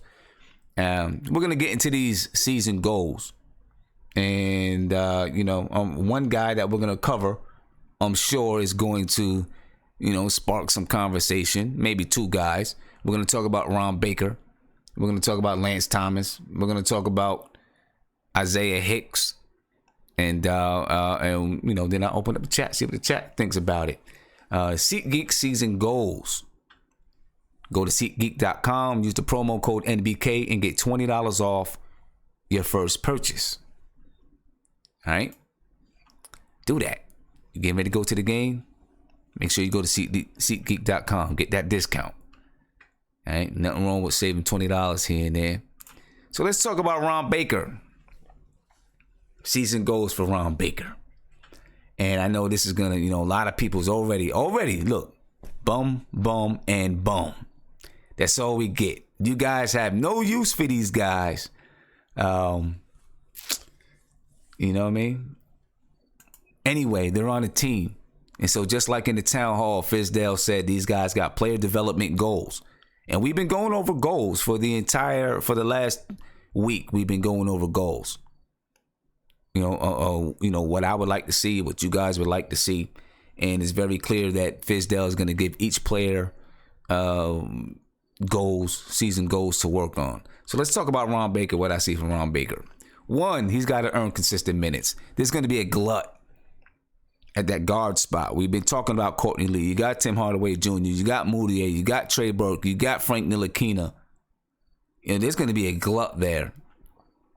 And he's, can he earn the minutes? He doesn't have his guy any longer. Jeff Hornacek was his dude. Jeff Hornacek made sure Ron Baker seen the floor. It's not going to be that way this season. So he's got to do what he needs to do to earn consistent minutes. Right? Now, of course, these are, when I'm doing season goals, when I'm doing these goals, I'm not doing goals to say this is what I want. It's just what I see. If I was the coach, this is what I would be saying to the player. This is what you need to work towards. Right? Earn consistent minutes. He's got to improve that 3-point percentage. That's going to be, that's Ron Baker's. If he can knock down that 3, that may be something that keeps him in the league. If he can hit that 3. He has the work ethic. He works hard. He's a hard worker when he's on the floor. You know what I mean? And I see a lot of people saying, Ace Bezel says, Baker is not making it through training camp. Anthony Dunbar, Baker is a bum. I just disagree with. I'm not saying that Ron Baker is going to get mad playing time, but I do not think that Fizdale is going to just count Ron Baker out, because he brings a grit that I don't think anybody else on the team has. And that's just my opinion. I think that Ron Baker has some grittiness in there. Some grittiness that I think Fizdale is going to respect. And at the very least, give him a chance. All right? And if Ron Baker is on the floor, he's not going to be your leading scorer. He is going to be a defender. He, will be a guy that's going to handle the ball and help run your offense. So I think if he's going to be on the floor, he's got to be a floor leader. If he's going to see time, and maybe I should have had these another way around. Maybe I should have had earned consistent minutes last. If Ron Baker is going to get consistent minutes, I think he has to continue to play defense, continue to be one of those hard-working guys, right? He's got to improve his 3-point percentage and be a floor leader. If he does those things, then I think maybe he can earn consistent minutes. You know what I mean? We'll see. We'll see what he does. We'll see what happens with Ron Baker. My guess is that Ron Baker is going to be gone at the end of the season, or maybe he's going to be used in the trade at some point. His contract could be thrown in, to make salaries match or something like that, maybe. We'll see what he does. There's no question in my mind, though, that Ron Baker is one of the lower guys on the totem pole. But I do think that Fizdale is going to give him a hard look and give him a chance. And if he can bring the grit that some other people don't, he may see some time on the floor. Don't count it out. Don't count it out at all. Next, Lance Thomas. Lance Thomas is going to bring some of the same things. But I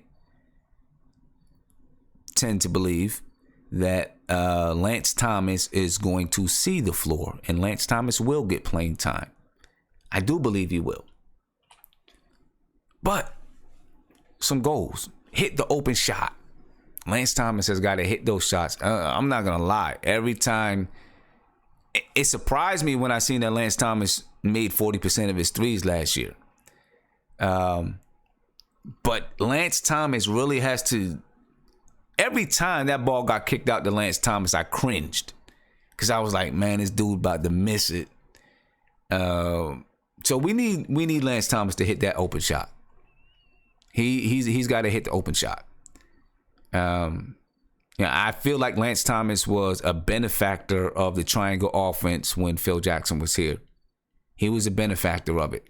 The triangle offense is, Lance Thomas fits it perfectly. It's made, your star players are going to score regardless, right? And they're going to score regardless. Lance Thomas is a role player. You know he's a role player. That's what his game is designed to be. 3-and-D role player. The triangle offense was designed to get your role players more involved. And so Lance Thomas benefited from the triangle offense, in my opinion. We'll see. Can he, we'll see if he's able to come back this year. I don't know. Let's see. He's got to play his role, though. Play his role. And I don't think he'll have a problem with it. He's never had a problem with it before. Minutes or not, whatever role he has on the team, he needs to play it. Whether that, means he's sitting on the bench, which I think he's going to get some playing time. It's going to be on and off, right? I think his role is going to be kind of an all-purpose type of guy. Go get some rebounds for us. Sometimes, he may need to help advance the ball up the floor. Hit a couple open shots. Definitely play defense. Be one of those guys that plays defense on switches off on the top player that's on the other team. One of those type of guys. But then I think he needs to be the team leader. And you heard it yesterday in the town hall that Lance Thomas is a leader. And yes, I believe he's a leader. They believe he exudes leadership. Just from his work ethic, his presence in the locker room. He's not afraid to speak out. His professionalism. Lance Thomas, to me, is going to be the leader of the team. He may not be the best player on the floor, but I think he's going to be the leader. He's going to be the conscience. He's going to be the veteran guy that steps up and really takes, when it's time to have a team meeting, he'll be the one that leads the team meeting, that facilitates the team meeting, that schedules or calls the team meeting. He might be the one. He might be the one. If Fizdale is having trouble getting through to a guy, maybe Lance Thomas is the one, that Fizdale talks to. So don't discount his role on this team and what Lance Thomas is going to bring to this team. Maybe you don't always see it in the stat sheet, but I think Lance Thomas will have a good role on this team as far as, things that happen off the floor. You know what I mean? That's what I see from Lance Thomas. And I think he's going to play a big part in this team. Big part in the team. And I wouldn't be surprised if Lance Thomas is one of the guys, even when his contract is up, that sticks around with this team. People are always crying and screaming to trade him, to move him, to do this, to do that. You might be saying it for a while because he might stick around. Even when his contract is over, he might stick around. Next, Isaiah Hicks, and I'm gonna tell you the truth. I don't know much. I might leave after I go through my stuff. I'm gonna open up. I'm gonna talk to Viv because I know Viv maybe has some ideas about Isaiah Hicks because I'm not high on the kid at all. The Knicks obviously are, so they think there's something with him. I think he needs to develop some low post scoring though. Score a little bit more in the low post. Learn how to score in the low post. Maybe hit that elbow mid-range shot a little bit. Be a banger. If he's gonna play for this, that's one thing that this team needs. We need bangers. We don't have many bangers. He has the body type and to be a banger, right? To be one of the guys to go down, to go under the basket and do some of the dirty work. Get some backup to Enes Kanter. Be a banger. But most of all, he's got to prove himself in the G League. If he doesn't prove himself in the G League this year, maybe he gets around to somebody else. But he probably, is overseas somewhere if he doesn't prove himself in the G League this year. I think if he doesn't prove anything this year, Isaiah Hicks will be gone and he'll be overseas somewhere playing ball. And he'll probably do well over there. All right? Probably do well. So I want to see what the chat has to think. Viv, I'm gonna open it up with you. Viv. What's going on? What's going on, man? I'm pretty sure you've probably seen the goals that I have for Ron Baker, Lance Thomas, and Isaiah Hicks. I know you just did, if you want to start with Ron Baker, you just did an article on the website about Ron Baker. Maybe you want to start there? I'll start with Lance, actually. Okay. I think I pretty much agree with most of them. I think in addition to hitting the open shot, he should try to avoid shooting that long mid-range shot. He likes to sometimes fake it and then try to shoot a long two. Get that out of the arsenal. And, shoot the corner threes. Shoot him. And, I think he's been a good team leader, and I think he'll probably continue to play his role. Yeah. Yeah. Now, with regards to Baker, I really said in the blog, I said, the key is to be healthy. Because when he was actually playing last year, he was hurt for most of the stretch last year. When he was actually playing, he showed to be a pretty decent defensive player. There were times where they put Frank Baker. I believe they had, Lance out there and KP, and I forget who else was on there. But it was just a wingspan rotation, and it was a really, really good defensive rotation they had with Baker and with Frank. So I wish that he can stay healthy. He missed all of last year.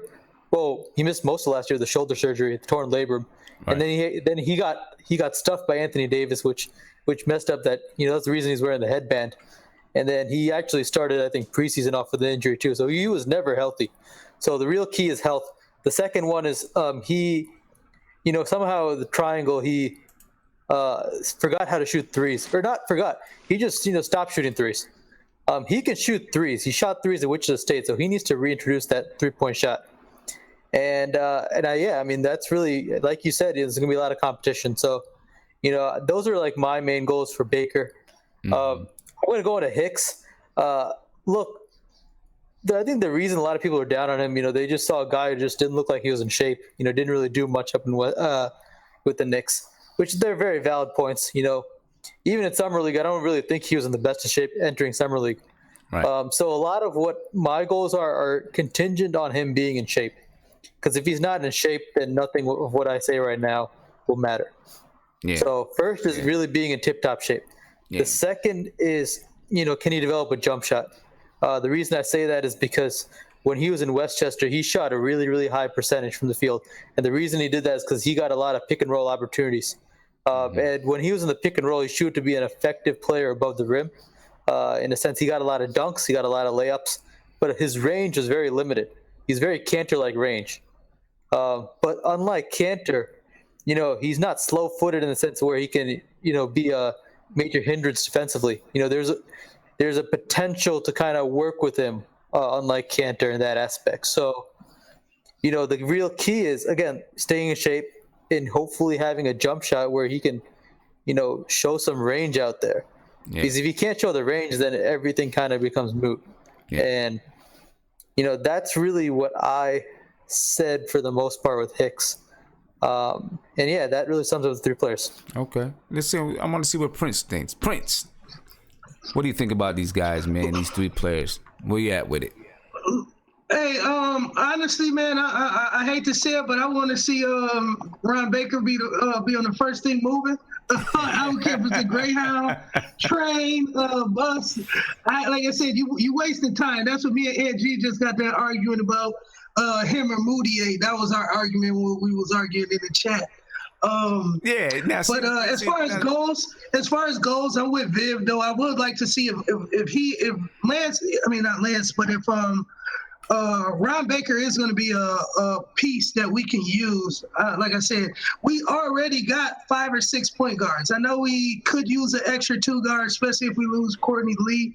But my thing is, I think he's just too undersized, and I think he's a tweener, to be completely honest. And, I know he does play good defense and stuff like that, but I believe that, he definitely has room to grow. Okay. Other like Viv said also too is to shoot the ball. If you are going to be on the court, you got to shoot that ball so that teams can start to respect you, and then it can help our offense flow. Big Hicks, I think I would like to see his basketball IQ go up. I would like to see him play more meaningful minutes. I said that a couple days ago with some other guys, but honestly, especially these guys being so young, that's a big thing, that just seeing them progress mentally as well as their physical progression, what they've been working on this summer, but honestly really see the mental game translate on the court. So I would like to see Hicks do that so that, again, he can show a lot of the Knicks naysayers who are fans that he can play and he can help give KP a spell when KP comes back. Yeah, okay. All right, let me see what Ant's talking about, because I see Ant making some... when you talk about Ron Baker, and listen, I mean, you are a big Moutier guy, so I am. You're a big Moutier guy. I still got some hope for Moutier though, but I don't know. He's talking crazy. Well, real quick before you get to NG, but me and Viv, that was what we was talking about is, again, like he said, I think if Moutier's on the court at the point guard, that means Trey Burks on the bench.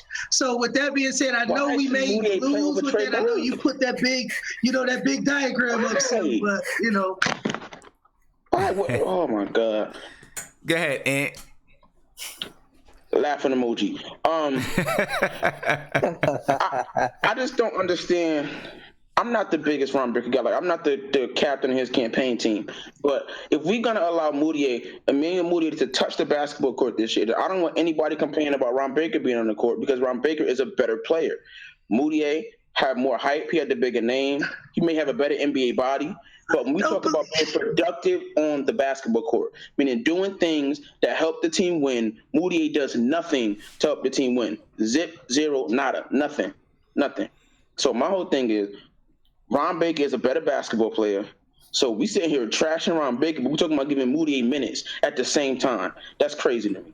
And then Prince talking about Moutier has the potential to be an elite point guard. What are we talking about here? And then all I asked him, Sam, I had a real low bar. All I said was, tell me something that Emmanuel Moutier does well. He couldn't name anything. Nothing. That's a lie. That's a lie. That's a lie. There's a lie. He said that Emmanuel Moutier could shoot. He said he could shoot. He said Moutier could shoot. Thank you. I said he could penetrate and Prince is my man, but Prince is really about to get the heat-all. Like, he's really he's a liar. But no, I'm saying, you said, Prince, you said Moutier can shoot? I don't think Moutier can shoot. I seen him have some games when he get hot. I seen him get hot a couple of games. He's streaky. As they say, he's streaky. I got hot at the rec center. A couple nights ago. His mechanics are all messed up. Yeah. All right, let's see what BN, what's up with you, man? Where you as far as goals go? Yeah, the goals that Knox I just went over. And Mitchell. Knox and Mitchell. Well, no. We're talking about Ron Baker, Lance Thomas, and and Isaiah Hicks. Yeah, so what do you think about Ron Baker and Lance Thomas? Because those are the guys who actually have contracts at the team. Pass. I don't know, man. I listen, man. I hope they, I see some good things from Ron Baker, but he's a total liability on offense. and so is Lance Thomas. They just don't know what to do on offense. I know Ron Baker looked good at Wichita State and everything, and Lance Thomas, he's a liability on offense. I just can't watch him on that side of the floor. It's just it's kind of embarrassing. I don't know. You know, I mean, this is the thing, right, about Ron Baker and Lance Thomas. You gotta have some glue guys.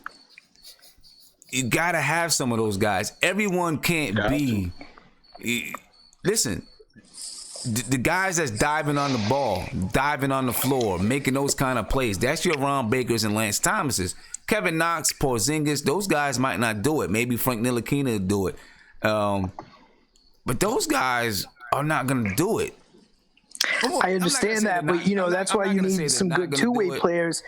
We can't do anything with sort of a player that's a total liability on one side of the floor and that can hustle on the other side, right? I mean, they're no Bruce Bowen, I'll tell you that much. Neither of them are. But at least Bruce Bowen can hit the three. Even when you have two-way players, there are some players that are just a little bit more gritty than others. Even when you have two-way players, and you need those guys, man. Lance Thomas is not that gritty. I think Ron Baker is a little bit. He took that big hit from Anthony Davis. So that he showed me something there. I think Lance Thomas. I really do think Lance Thomas is a glue guy. One of those Ron Baker can be Matthew Dellavedova. Listen, I agree with you. The reason why I hate on Lance Thomas so much is because the way Hornacek played him. Let me know what you think about this. I think Lance Thomas is not it doesn't play well when he plays power forward, especially on defense. He plays really well when he's guarding the guards or even the small forwards. But when he's guarding the centers or the power forwards, he gets out-rebounded by a mile, and it's so frustrating. I don't know. What do you think?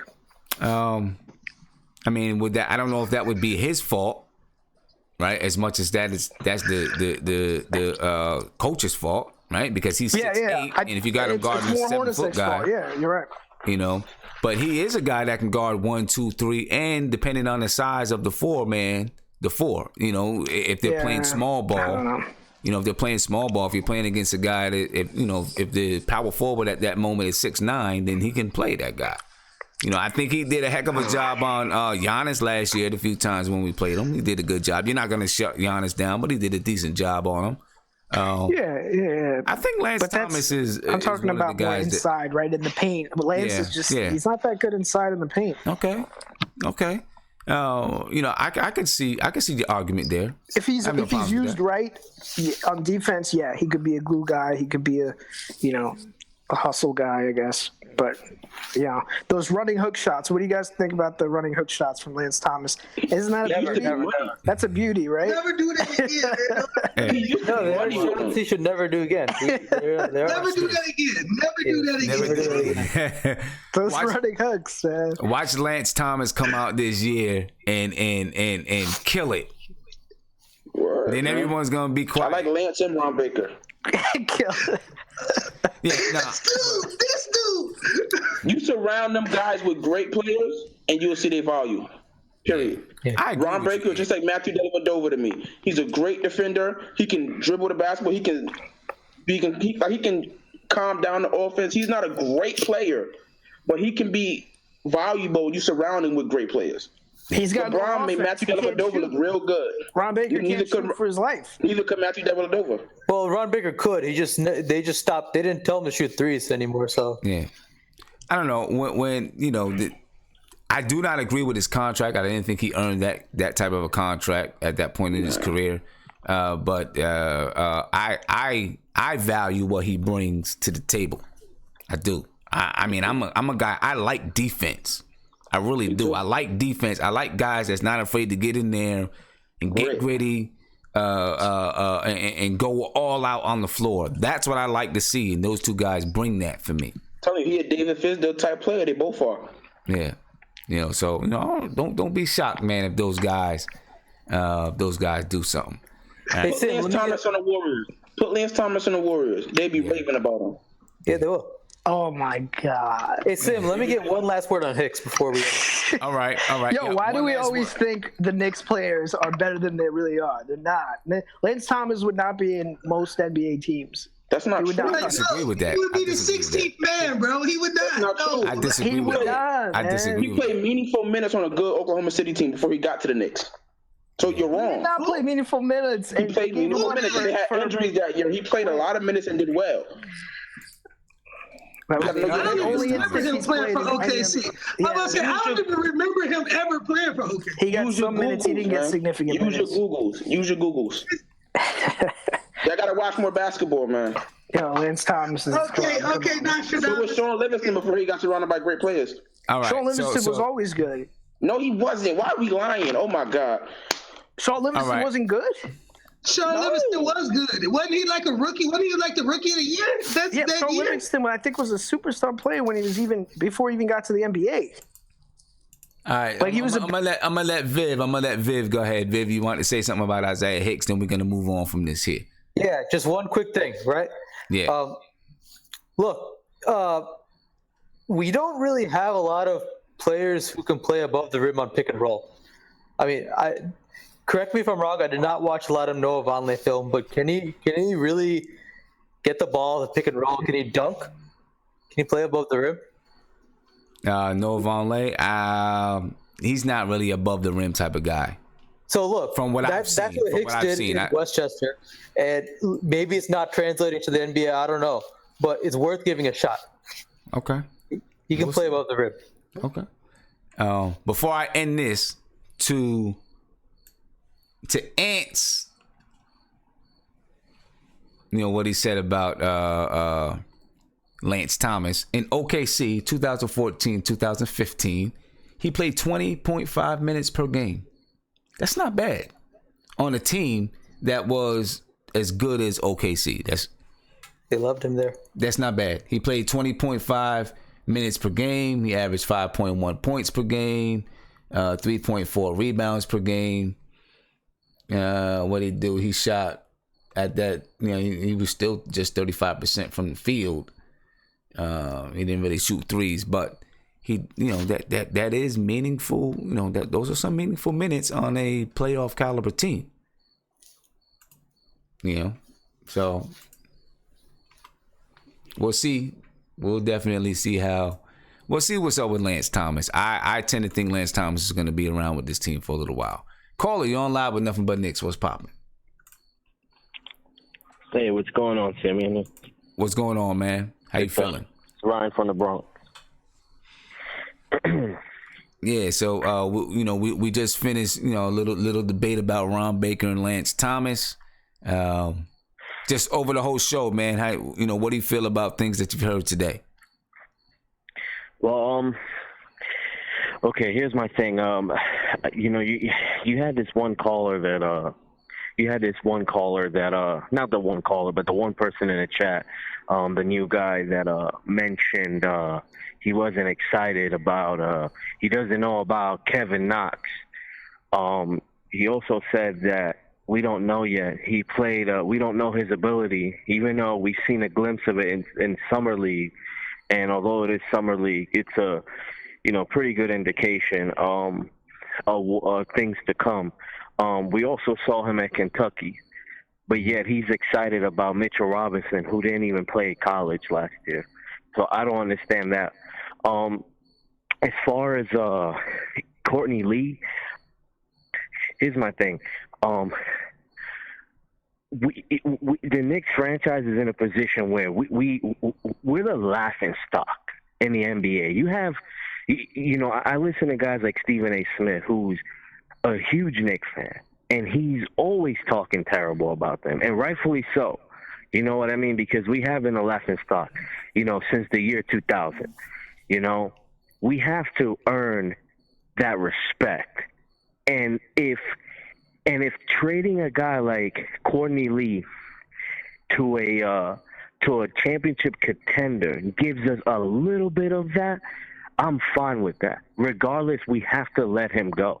I mean, I'm with you. I really want to see Tim Hardaway go. I really do.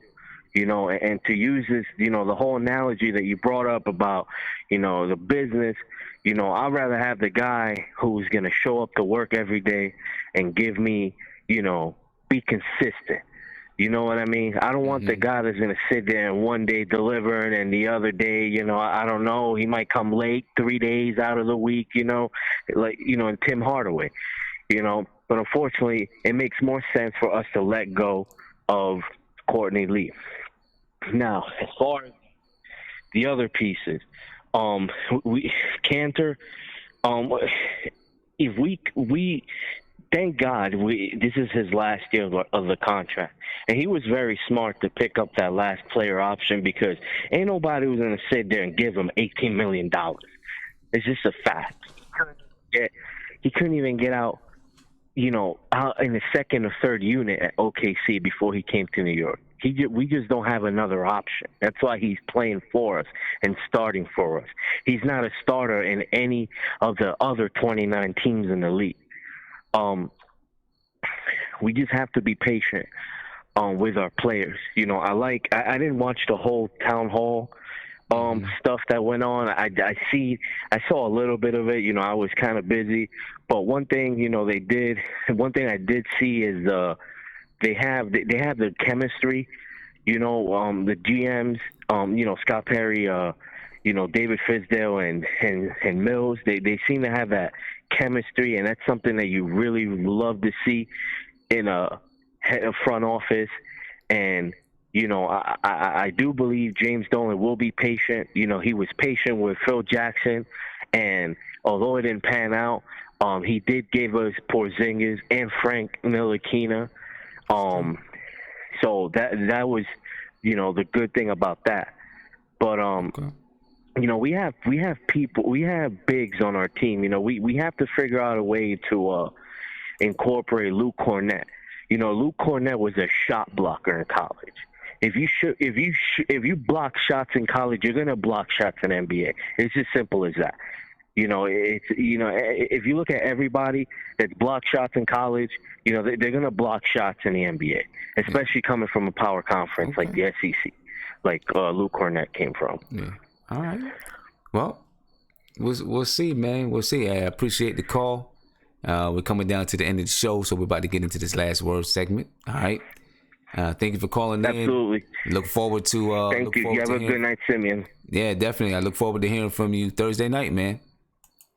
Absolutely, my brother. All right. Peace. Peace. Yes, sir. We are coming down to the end of the show, and I just seen in the chat, I seen my man. I'll see if I can find his name. Well, anyway, he just told me that he got tickets to the opening night, and so I just want to send a message to anyone that's on the line that has tickets to opening night. Pay attention to your email. Within the next day or two, I'm going to send out an email for us to do. We're going to do a conference call to just kind of talk about some things and what to expect coming up. All right, and we'll do the first conference call. It'll be very short. It won't take up a lot of your time, and it really just be just so that we touch bases. And then the next one that we have will really you'll get more details on where we're gonna meet and those type of things. All right, but for the first one, it's just gonna be just so we can touch bases a little bit.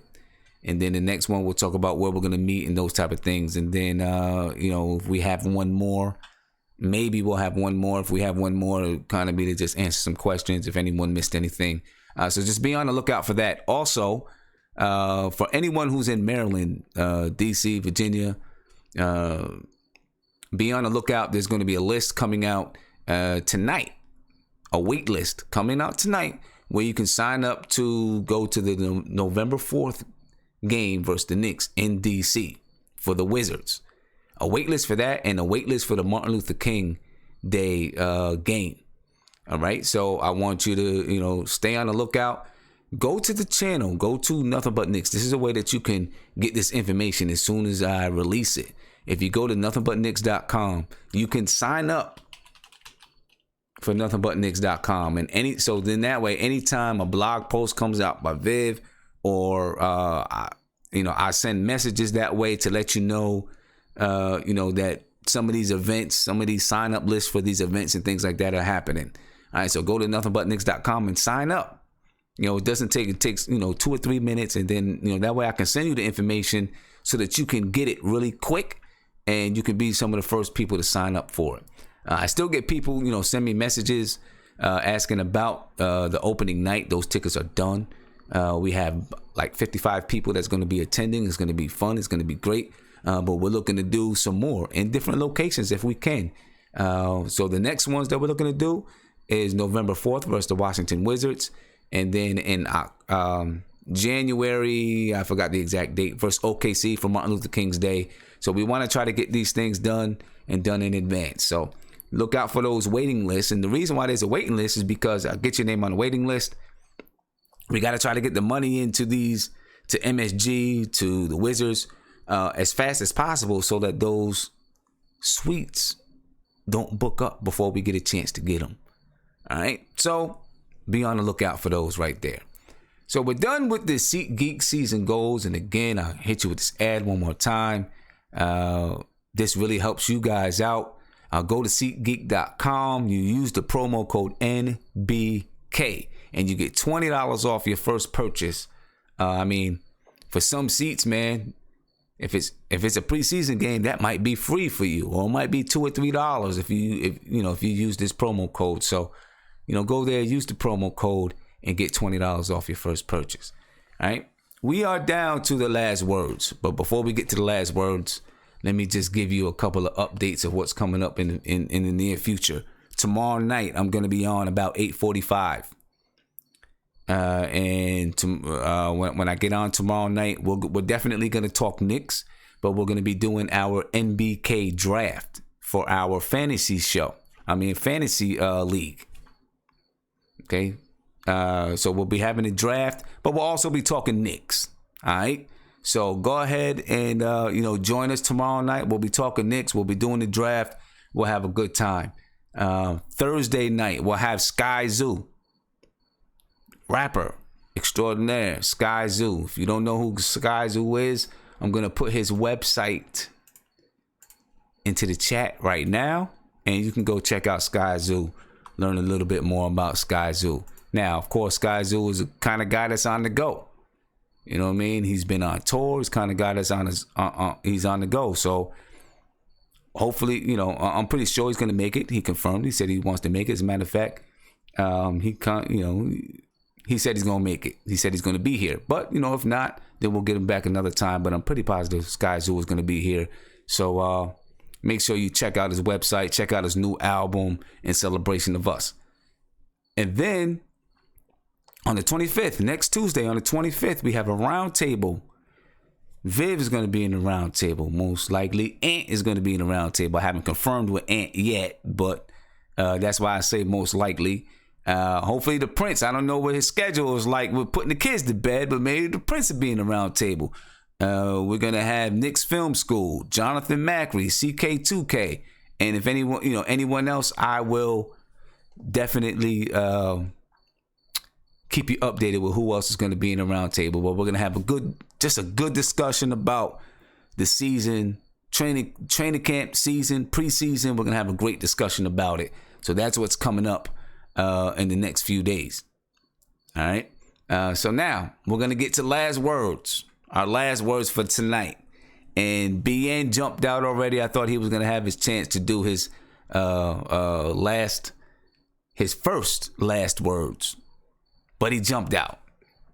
You know what I mean? He jumped out. So I'm going to open up with Ant. All right? I'm going to open up with Ant. What's up, man? First of all, do you have a donkey of the night for us? Oh, I have a donkey of the night. Oh. This is going to hurt my feelings, though, sir. All right. The Prince is my man. This is my brother from another mother and of a slightly different color. But this Moutier mission he's on, it's just, I don't understand it, man. I feel like we're going to have to console him this year because he's going to be hurt by what he's going to see in the basketball court. So I'm there for you, Prince, but tonight you have to get donkey of the night. You have to. Those statements were donkey of the night. Prince got the donkey of the night. They're ridiculous. And we're gonna have. I'm gonna have to make up. We're gonna have to make up a little donkey trophy.